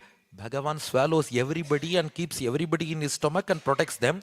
How can you stop? Similarly, nobody has the right to stop a devotee from having darshan of Bhagavan. That too, you are judging by external appearances and saying that we are unfit to enter into Vaikuntha. Actually, you are unfit to stay in Vaikuntham. So, you too should be born on earth as demonic beings, not once, thrice. Tadvam amushya paramasya Vikuntha bhartuhu. Kartum prakrittamiha dhimahi mandadhibhyam lokanito vrajantamantara bhavadritya papi yasastraya imau ripavosya yatra. You should be born on the earth, not once, thrice. On all 3 occasions, you should be born as demonic beings. That's the curse. You are unfit to be in Vaikuntha. This is unfair treatment for we rishis. We wanted to have darshan of Bhagavan, but you have insulted us. You should be born as demonic beings thrice on this earth. The moment Sanat Kumaras pronounced this curse, the doors of Vaikuntham opened automatically. The door opened.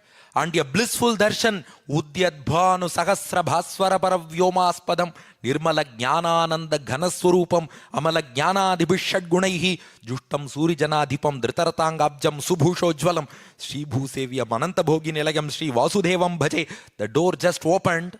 Nitya Suris, the eternal servants, they were carrying umbrellas made of pearls. On both sides, great devotees were waving fans. On the right side, Mahalakshmi was standing. On the left side, Garuda was standing. The Lord in the middle, he was placing his elbow on the shoulder of Garuda, just like Lord Rangamanar in Srivilliputur. Right side, Andal Nachiyar, Lakshmi. Left side, Garuda, Periyalvar's representative. Rangamanar will be holding his hand like this. The same darshan, tam twagatam pratihridau upayikam swapumbihi te chakshataksha vishayam swasamadhi bhagyam hamsas shriyor vejanayo shivavayulolat shubhratrapatra shashikesara shikarambhum. Those Sanat Kumaras had darshan of this Bhagavan at the center, Lakshmi to his right, Garuda to his left, elbow placed on the shoulder of Garuda, Nitya Suris carrying umbrella made of pearls, both sides fans. Oh, all this time we have been meditating on this form. Whatever form we had meditated thus far, we are seeing that pratyaksham in front of our eyes. Sanat Kumaras praised the Lord, they worshipped the Lord, they fell at his feet. and then sought apology from Lord Sriman Narayana. Sanat Kumara said, "Oh Bhagavan, please forgive us. We have committed an offense." Bhagavan asked them, "What offense did you do? You only praised me, you worshipped me." No, Sanat Kumara told him, "We cursed your servants without your permission." Can we punish a servant without the owner's permission? I can't do it. Jaya and Vijaya are your servants, but without getting your permission, we have cursed them. Bhagavan said, "No problem. Look at Bhagavatam, an important verse. Chindyam swabahum apivav pratikula vrittim." Bhagavan says, even if my hand works against my devotees, I won't mind cutting off my hand itself. Even if my hand works against my devotees, I will cut off my hand itself. This being the case, these two people, Jaya and Vijaya, have insulted my devotees. They have offended my devotees. How can I leave them? Don't worry. Through you, I myself have given this curse. You said they should be born thrice as demonic beings on earth. Not only that, on all three occasions, I myself will kill them as punishment for insulting you. So they will be born as demonic beings on this earth thrice. On all three occasions, I will kill them. So Hiranyakashipu, Hiranyaksha. Hiranyakashipu was killed by Narasimha, Hiranyaksha was killed by Varaha. Then Ravana Kumbhakarna killed by Rama. And then Shishupala Dantavakra killed by Krishna. So let them be born as demonic beings thrice. On all three occasions, I will kill them. Then they can come back to Vaikuntham. Yetau suretaragatim pratipadya sadhyaha samrambha sambhrita samadhi anubhaddha yogo bhuyas sakasham upayasyata ashuyovaha shapo mayaiva nimitaha tadavaita vipraha. Oh Sanat Kumaras, you please don't feel bad that you have cursed. No. Through you, being your Antaryami, it's me who has cursed them. So the curse has been given to them directly by me through you. You don't worry. Sanat Kumaras worshipped Bhagavan and they went back. Now Bhagavan has got $1 million question. To whose uterus can I send Jaya and Vijaya? They should be born as demonic beings. Just now he has created Brahma. Just now creation has started. To which mother's womb shall I send Jaya and Vijaya? At that time, another incident happened. Just move to the previous chapter of Bhagavatam. Not the next chapter. 14th chapter. In Tapolokam, one incident happened. 3rd canto, 14th chapter, 7th verse. Ditir dakshayani kshattaha maricham kashyapam patim. Brahma created various Prajapatis. Among them, Daksha Prajapati was one. Diti Devi was the daughter of Daksha. She married Kashyapa Rishi. Kashyapa was the son of Marichi Rishi. Brahma had created the Muni Marichi. Marichi's son Kashyapa and Daksha's daughter Diti, they married. One evening, Apatyakama Chakame Sandhyayam Hrichayardita. It was Pradosham. On one Pradosha evening, this wife Diti Devi went to her husband Kashyapa. Kashyapa was observing his routine Agnihotra ritual. Ishtva Agnijihvam Payasa Purusham Yajusham Patim Nimlochatyarka Asinam Agnyagare Samahitam. In his Agnihotra Shala, he was giving holy oblations to the sacred fire and meditating on Bhagavan, chanting Vedic mantras. Pradosha Kalam it was. Now, this Diti Devi goes to her husband. He told him, I want a child. Please consummate our marriage right now. He said, no ma, this is Pradosha Kalam. We should be disciplined at this time. This is time for worship. For what you have asked, there is a separate time. We can take care of it at that time. She said, no. My heart pangs for it. My heart longs for it. I immediately need. No ma, this is not the time. Diti literally pulled Kashyapa with lust. But Kashyapa politely answered, please note what I am saying. Sarvasraman upadaya swashramena kalatravan. Please note these important points in Bhagavatam. Sarvasraman upadaya swashramena kalatravan. Grihasthashrama, householder. It is the greatest ashrama. We have Brahmacharya, Grihastha, Vanaprastha, Sannyasi. Grihastha householder is the greatest ashrama because it is he who supports Brahmachari and Sannyasi. Without Grihastha, Brahmachari and Sannyasi cannot survive because they seek Bhiksha from Grihastha only. But that Grihasthashramam is given to us only because of our wife. Only if you marry a wife, you become a grihastha. So wife is the greatest companion for a grihastha. So I will never go against the wish of my wife. Please understand. Point number 2. Vyasanarnavam atyeti jalayanair yatharnavam. You see a boat. Take the case of a boat. Boat goes from one side of a river to the other side, one bank to other bank. Not only that, the boat takes the passenger also along with it and makes him cross the river. Similarly, if the husband wants to cross the samsaric ocean, the ocean of worldly existence, samsara sagaram, wife is the boat. The boat, in addition to it crossing the bank and reaching the other, it enables the passenger also cross the ocean or river. Similarly, wife, she takes her husband along with her and makes him cross the samsara sagaram. If this is the case, how will I disappoint my wife? Point 3. Yamahur atmano hyardham shreyas kamasya manini. Wife is called the better half. We think that in English, better half is the name for wife. Actually, it is Sanskrit, ardham. In Sanskrit, ardhaha means half. Ardham means better half. Yamahur atmano hyardham. In Vedam itself it is given. Ardhova hyesha atmano yat patni.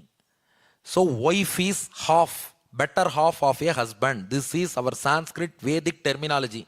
Somebody must have passed it on to Western world and they are saying best half, better half. You are my better half. Please note it. So, understand the situation. This is pradosham.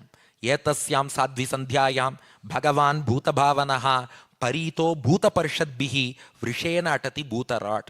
In this pradosha kalam, Lord Shiva will come in his Rishabha Vahanam along with his Bhuta Ganas and supervise this universe. At that time, we should be disciplined. This is not the time for that. But this Diti still vehemently, adamantly pulled her husband Kashyapa, and Kashyapa had no other go. He fulfilled her wish. Atopasprishya salilam prananayamya vagyataha dhyayan jajapa virajam brahmajyotis sanatanam. No other go. Fulfill her wish. Then he took snanam, took a holy bath, then performed pranayamam, started chanting pranavam at his Agnihotra Shala, and he was meditating on Bhagavan in that Pradosha Kalam. Now after everything was over, Diti just thought, have I been too tentative? No. I have been so hasty. No. I should have waited. I have yielded to momentary pleasure. I have committed a mistake. All late realization for us also, for Diti also late realization. Oh, haste makes waste. My husband just asked me, requested me, wait for a few hours. Let night time come. I will fulfill your wish, he said. But for a few hours, I was unable to wait. I have yielded to material pleasure, momentary pleasure. No, I have committed a mistake. Diti came running towards Kashyapa. Oh, please forgive me. Swami, please forgive me. She sought his apology, but Kashyapa said, it is too late. Aprayatyat atmanaste doshan muhurtikat ute. I asked you just to wait for a few hours. You refused to be patient. Now you have to face the music. Man nirdesha adhicharene devanam cha adhihelanath bhavishyatas tava bhadrau abhadre jataradhamau. The time has gone. Hereafter I cannot forgive you because of the sinful act you have done. You have insulted Lord Shiva. You have disobeyed my command. You went against the order of Lord Narayana, who is the author of Shastras. Shruti Smritir Mamai Vagnya. Shruti Smritis are all the orders of Lord Narayana. You have went against them. So you have to face the music. What is it? You will get two evil sons. Two evil sons will be born to you as twins. Lokan sapalang strin chanti muhur akrandayishyataha tada vishveshwara kruddaha bhagavan lokabhavanaha hanishyatyavatiriyaso yatadrin shataparvadrit. Bhagavan will get angry seeing the deeds, evil deeds of your evil children. You will give birth to two evil sons who will torture the universe like anything. Because of that, the Lord Narayana will get angry and kill them. Diti still pleaded with Kashyapa, oh, Swami, please forgive me, please forgive me. Kashyapa said, curse given is given. Gatam, gatam, that's all. But I can't take back the curse. But you have realized your mistake. For that, instead of taking back the curse, I will give you one boon. Curse given is given. You will get two evil children. Who are they? Hiranyakashipu, Hiranyaksha. But putrasyaiva cha putranam bhavitaika satam mataha gasyanti yat yashashuddham bhagavat yashasa samam. I will give you one boon for realizing your mistake. You will get a great grandson. The fame of your grandson will be celebrated by all people just like they celebrate Bhagavan. Who is that grandson? Prahlada, the son of Hiranyakashipu. Because just imagine, even rishis cannot get a child like Prahlada. They say teacher's son always fails in exam. Similarly, a child like Prahlada is impossible to get even for rishis. But how come Hiranyakashipu get a son like Prahlada? Because of the boon of a rishi. Because without Acharya's anugraham, nothing happens. This Kashyapa gave a boon. Your grandson will be celebrated. His fame will be celebrated by devotees just like they celebrate Bhagavan. That's why Prahlada was born as the son of Hiranyakashipu. So two evil sons and one good grandson you will get. Bhagavan saw, okay, my job is now easy. He was looking for a suitable womb to send Jaya Vijaya. Now Bhagavan directed Jaya and Vijaya into the womb of this Diti Devi. Ditistu Bharturadeshat apatya parishankini purne varshashate sadvi putrau prasushuve yamau. They did not observe gestation for just 10 months. 100 years of gestation. These antisocials don't come out that easily. These two antisocial elements, Hiranyakashipu and Hiranyaksha, they lived in the uterus of their mom, Diti Devi, for 100 years. When she got labor pain, Utpata Bhagavastatra Nipetur Jayamanayoho Divi Bhuvi Antarikshecha Lokasyoru Bhayavahaha. When she got labor pain, the entire universe got terrified. Hope you know what is labor pain. Because when I was doing MBBS, one minister, government minister, came to visit our college. He inspected all our college, came to our dean, and he said, I have to appreciate your college because I have went to lot of medical college hospitals. Only in your hospitals, you have kept one separate ward for hard-working laborers, he said. It is labor ward. He was the health minister that time as well. Leave it. So, when Diti Devi got that labor pain, lot of evil omens happened and the world got terrified. Clouds surrounded the sky. Sun went missing. It was darkness everywhere. Tsunami waves appeared in the ocean. Dogs were screaming. Cows got afraid. Planets revolved in the reverse direction. Cyclones uprooted the trees. Meteors fell down from the sky. Yam tam Hiranyaksham asrita sagrataha. The first son Hiranyaksha came out. Tam vai Hiranyakashipum viduf prajaha. Then the second son Hiranyakashipu came. So who is the elder brother? In twin pregnancy, the second born is the elder brother. First born is the younger brother. Hiranyavaksha was born first, younger brother. Hiranyakashipu was born second, he is the elder brother. But this Hiranyaksha, though he is the younger brother, immediately after birth, 100 years of gestation, right? Immediately after birth, took a mace in his hand and started fighting. Fighting with whoever coming on his way, he started fighting. And then he pushed the earth downwards into the ocean of deluge. Brahma had just started creation. Still the Pralaya Samudram, the ocean of deluge was there. This Hiranyaksha pushed the earth downwards into the ocean of deluge, made it submerged at the level of Rasatala Lokam. We have got this earth in between. Above the earth, Buhu, we have got Bhuvaha, Suvaha, Mahaha, Janaha, Tapaha, Satyam. Below the earth, Atala, Vitala, Sutala, Talatala, Mahatala, Rasatala, Patala. Sixth world, Rasatala. He pushed the earth downwards, made it submerge at the level of Rasatalam. And this Hiranyaksha permanently, almost permanently, positioned the earth at the level of Rasatalam itself. Because this earth is to be inhabited by demons. Demons prefer to live in the underworlds. So we are all underworld dons. World has become underworld now at the level of Rasathalam. It is for demons only. We alone will inhabit this universe. No other people should live here. At this juncture only, Brahma started creating human beings. Have you noted? Brahma created rishis. Brahma created Devas. Brahma created Prajapatis. Brahma did not create human beings till now. At this stage, 3:13:10, Brahma creates the first man and woman. Who is the first man and woman? Thank God that answer did not come. Because we are into English education, and wherever we go, Adam and Eve, they will say. The first man of the universe is Swayambhuva Manu. The first woman of the universe is Shatarupa. In one place I did Upanyasam. Then a man came to me, asked me, usually after 2 hours of Upanyasam, my throat will be very dry. I will be looking to go for steam inhalation or other things. It will be difficult to speak without mic after 2 hours of speech. But at that time, people will come and ask me doubts. One person asked me, if Swayambhuva Manu and Shatarupa are the first man and woman, if everybody is their children, how will they marry? How will the children of Swayambhuva Manu and Shatarupa marry? Don't worry, Brahma has already created Prajapatis, Rishis. They will marry Prajapatis or their children, or there is many ways for Bhagavan for everything. So we need not worry about that. Let us come to the topic. Brahma created Swayambhuva Manu and Shatarupa, and Brahma tells Swayambhuva Manu, Yetavati Atmajairvira Karyahi Apachitir Gurau. O son Swayambhuva Manu, I am your father Brahma. Manu, you are my son. Do you know what is the duty of a son? Shaktya pramattair grihyeta sadaram gatamatsaraihi. The first duty of a son is to obey the words of his parents. The first duty of children is to obey the words of their parents. 2 days back, I got one joke in mobile phone. A father told his son, when I was like you, I respected my parents, I obeyed their words. When I was like you, I respected my parents and obeyed their words.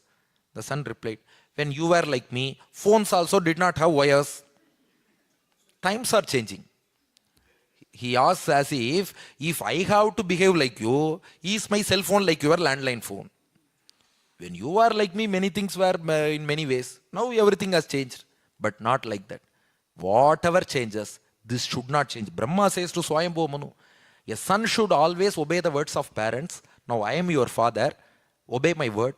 This Shatarupa shall be your wife. Sattvamasyaam apatyani sadrishani atmano gunaihi utpadya shasa dharmene gamyagnaihi purusham yacha.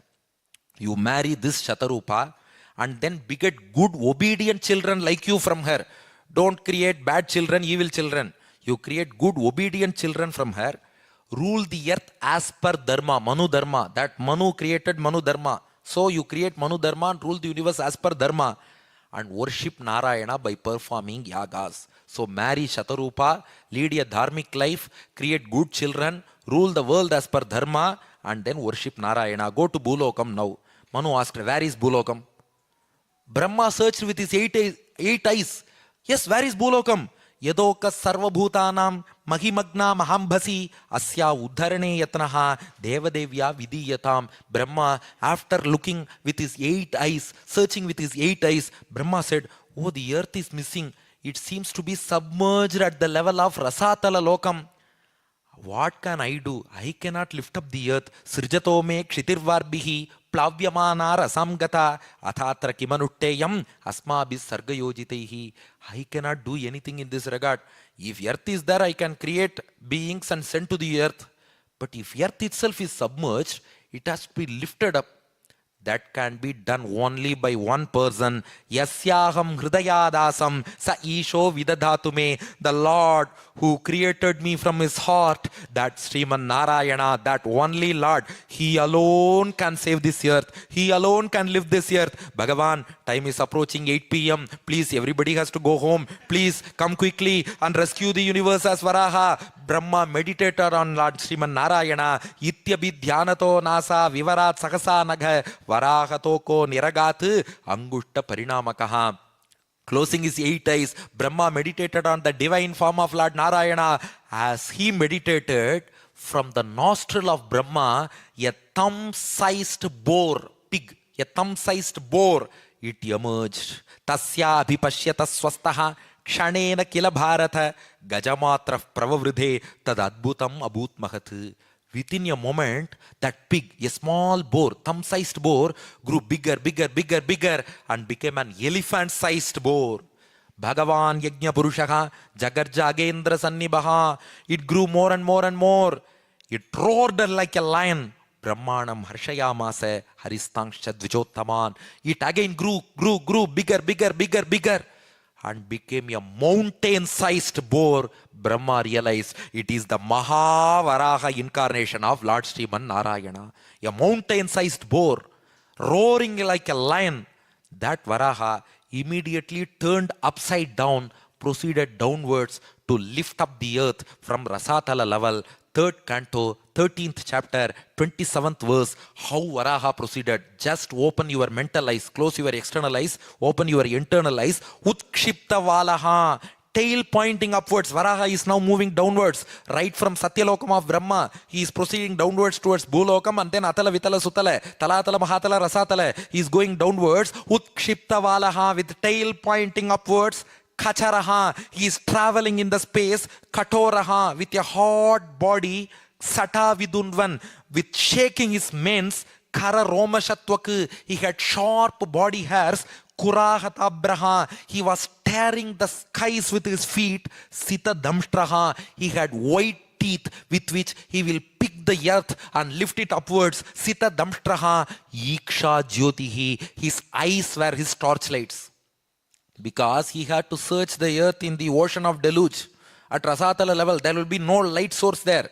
Yiksha Jyotihi, his eyes are the torchlights. He had white teeth, tearing the skies with his feet, shaking his manes with short body hairs, hot body, traveling in space with tail pointing upwards. The Lord moves down.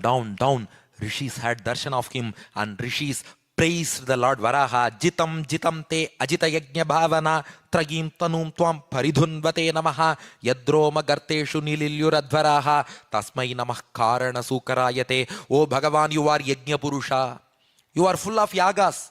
Entire yagas are in the body, divine body of Varaha. That's why he is called Yajna Varaha. Why should he have Yajna in his body?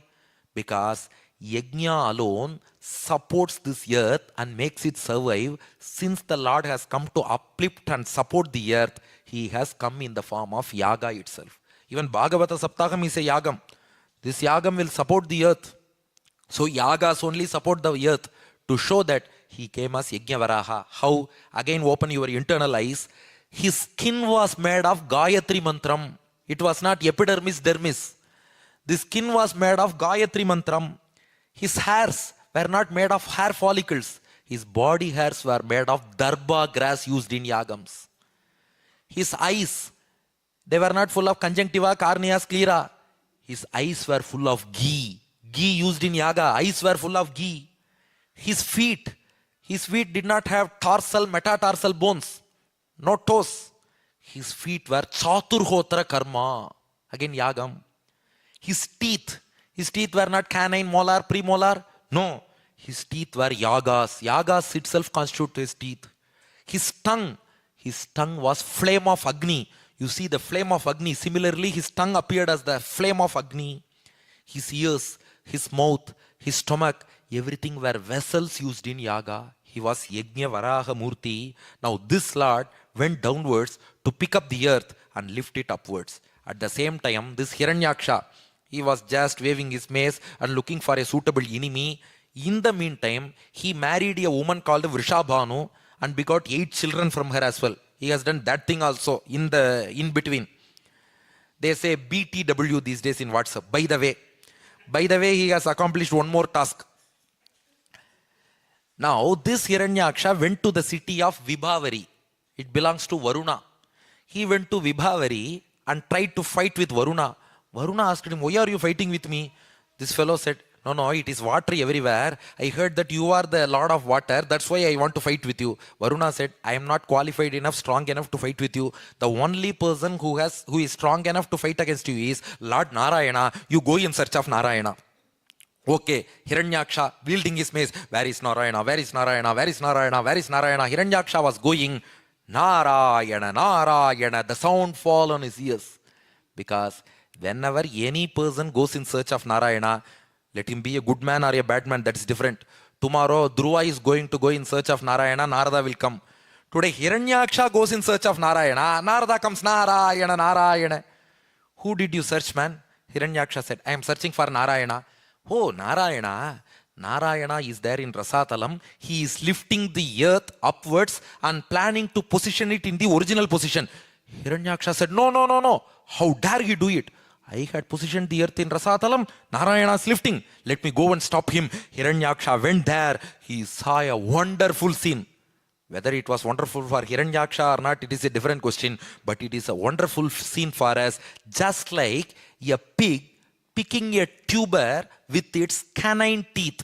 Just like a boar or pig picking a tuber under the earth which is canine teeth. Lord Varaha dadarsha tatra bijitam dharadharam proniya manavani magradamstraya mushtantamakshna swaruchorunasriya jahasa chaho vanagocharo mrgaha. The Varaha Lord, he was uplifting the earth and taking her upwards. Bhuma Devi was attached to the canine teeth of Lord Varaha and he was taking her upwards without any jerk. Now this fellow Hiranyaksha saw, are you that Narayana? I had imagined something else about Narayana, but you are a pig.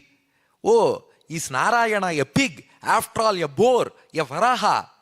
Are you my enemy? Fit to fight with me? Hiranyaksha made fun of him, but the Lord Varaha did not budge.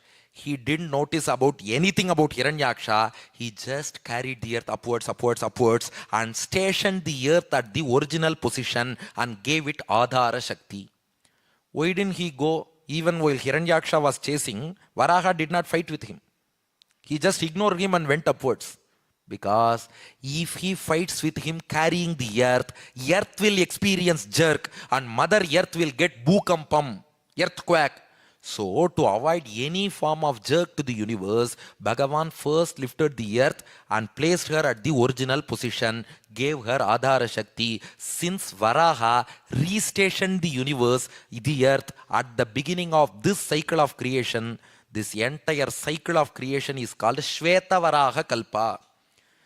Even today, during Sankalpam, we say Shweta Varaha Kalpe. Why means we are sitting on this earth, we are speaking about Varaha incarnation only because Varaha came and stationed the earth at the proper position. Otherwise, the entire earth would have been inhabited only by underworld dons like Hiranyaksha and Hiranyakashipu. It was Varaha who rescued the earth. That's why whatever karma we do in this karma bhumi, we should remember that Varaha, she Shweta Varaha Kalpe. That's why this entire Kalpam, it is called Shweta Varaha Kalpam. After stationing the earth, now Varaha turned towards Hiranyaksha.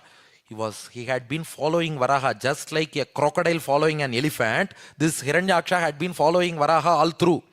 Now the earth is stationed at the proper position. Varaha turned. Hiranyaksha, what did you say? Am I a boar? Yes, I am a boar. I am a pig. What to do, pa? Satyam vayambho vanagochara mrigaha yushmat vidan mrigaye gramasimman. If I have to hunt and destroy gramasimhams like you, I have to come as boar. What to do? What is gramasimham? Village lion. Gramasimham. In Sanskrit, gramasimham means dog. Lord Varaha says, if I have to hunt dogs like you, lowly people, dog like Hiranyaksha, I have to come as pig to fight against this dog. That's why I came as pig. Hiranyaksha got angry. Are you calling me a dog? Let me attack you. Hiranyaksha brought his mace. Varaha took his mace. Gada Yuddham happened. At that time, Rishis assembled. Time is already 8:12. Please kill him soon. Rishis pleaded with Bhagavan. So Varaha kicked Hiranyaksha's mace with his left foot. Hiranyaksha took a trident. The Lord just attacked that trident and burst it into pieces using his Sudarshana Chakram. Finally, the Lord Varaha attacked Hiranyaksha under his ear with his closed fist. Tam mushtibir vinignantam vajrasarai radhokshajaha karena karnamulehan yathatvashtram marutpatihi, gave a blow with fist under the ear of Hiranyaksha. Sa ahato vishvajitahyavajnaya paribramadgatra udastalochanaha. As Varaha hit him under the ear with his closed fist, Hiranyaksha, his body swiveled, his eyes bulged, he stretched out his hands and legs and fell down. Vishirna Bhagvangri Shiroruho Patat Yata Nagendro Lulito Nabaswata. Just like a huge tree being uprooted by a cyclone. Varaha's blow was the cyclone. Hiranyaksha was a huge tree. Varaha's blow, the cyclone, uprooted the tree of Hiranyaksha and he fell down while he was breathing his last breath. The soul was about to leave the body. He was having darshan of Varaha. Brahma, Devas, Rishis, all assembled. They said, what a great blessing. Bhagyam, Bhagyam, they said. What Bhagyam? Who can have such a blessing of having the last vision of Varaha before death? Ajadayo vikshya sasamsuragataha aho imam konu labheta samstitim. Who will get such lost sight of Lord at the time of departure from the body? Hiranyaksha is truly blessed to have that darshan of Varaha. Hiranyaksha fell down and the soul departed from the body. Hiranyaksha vadam was over.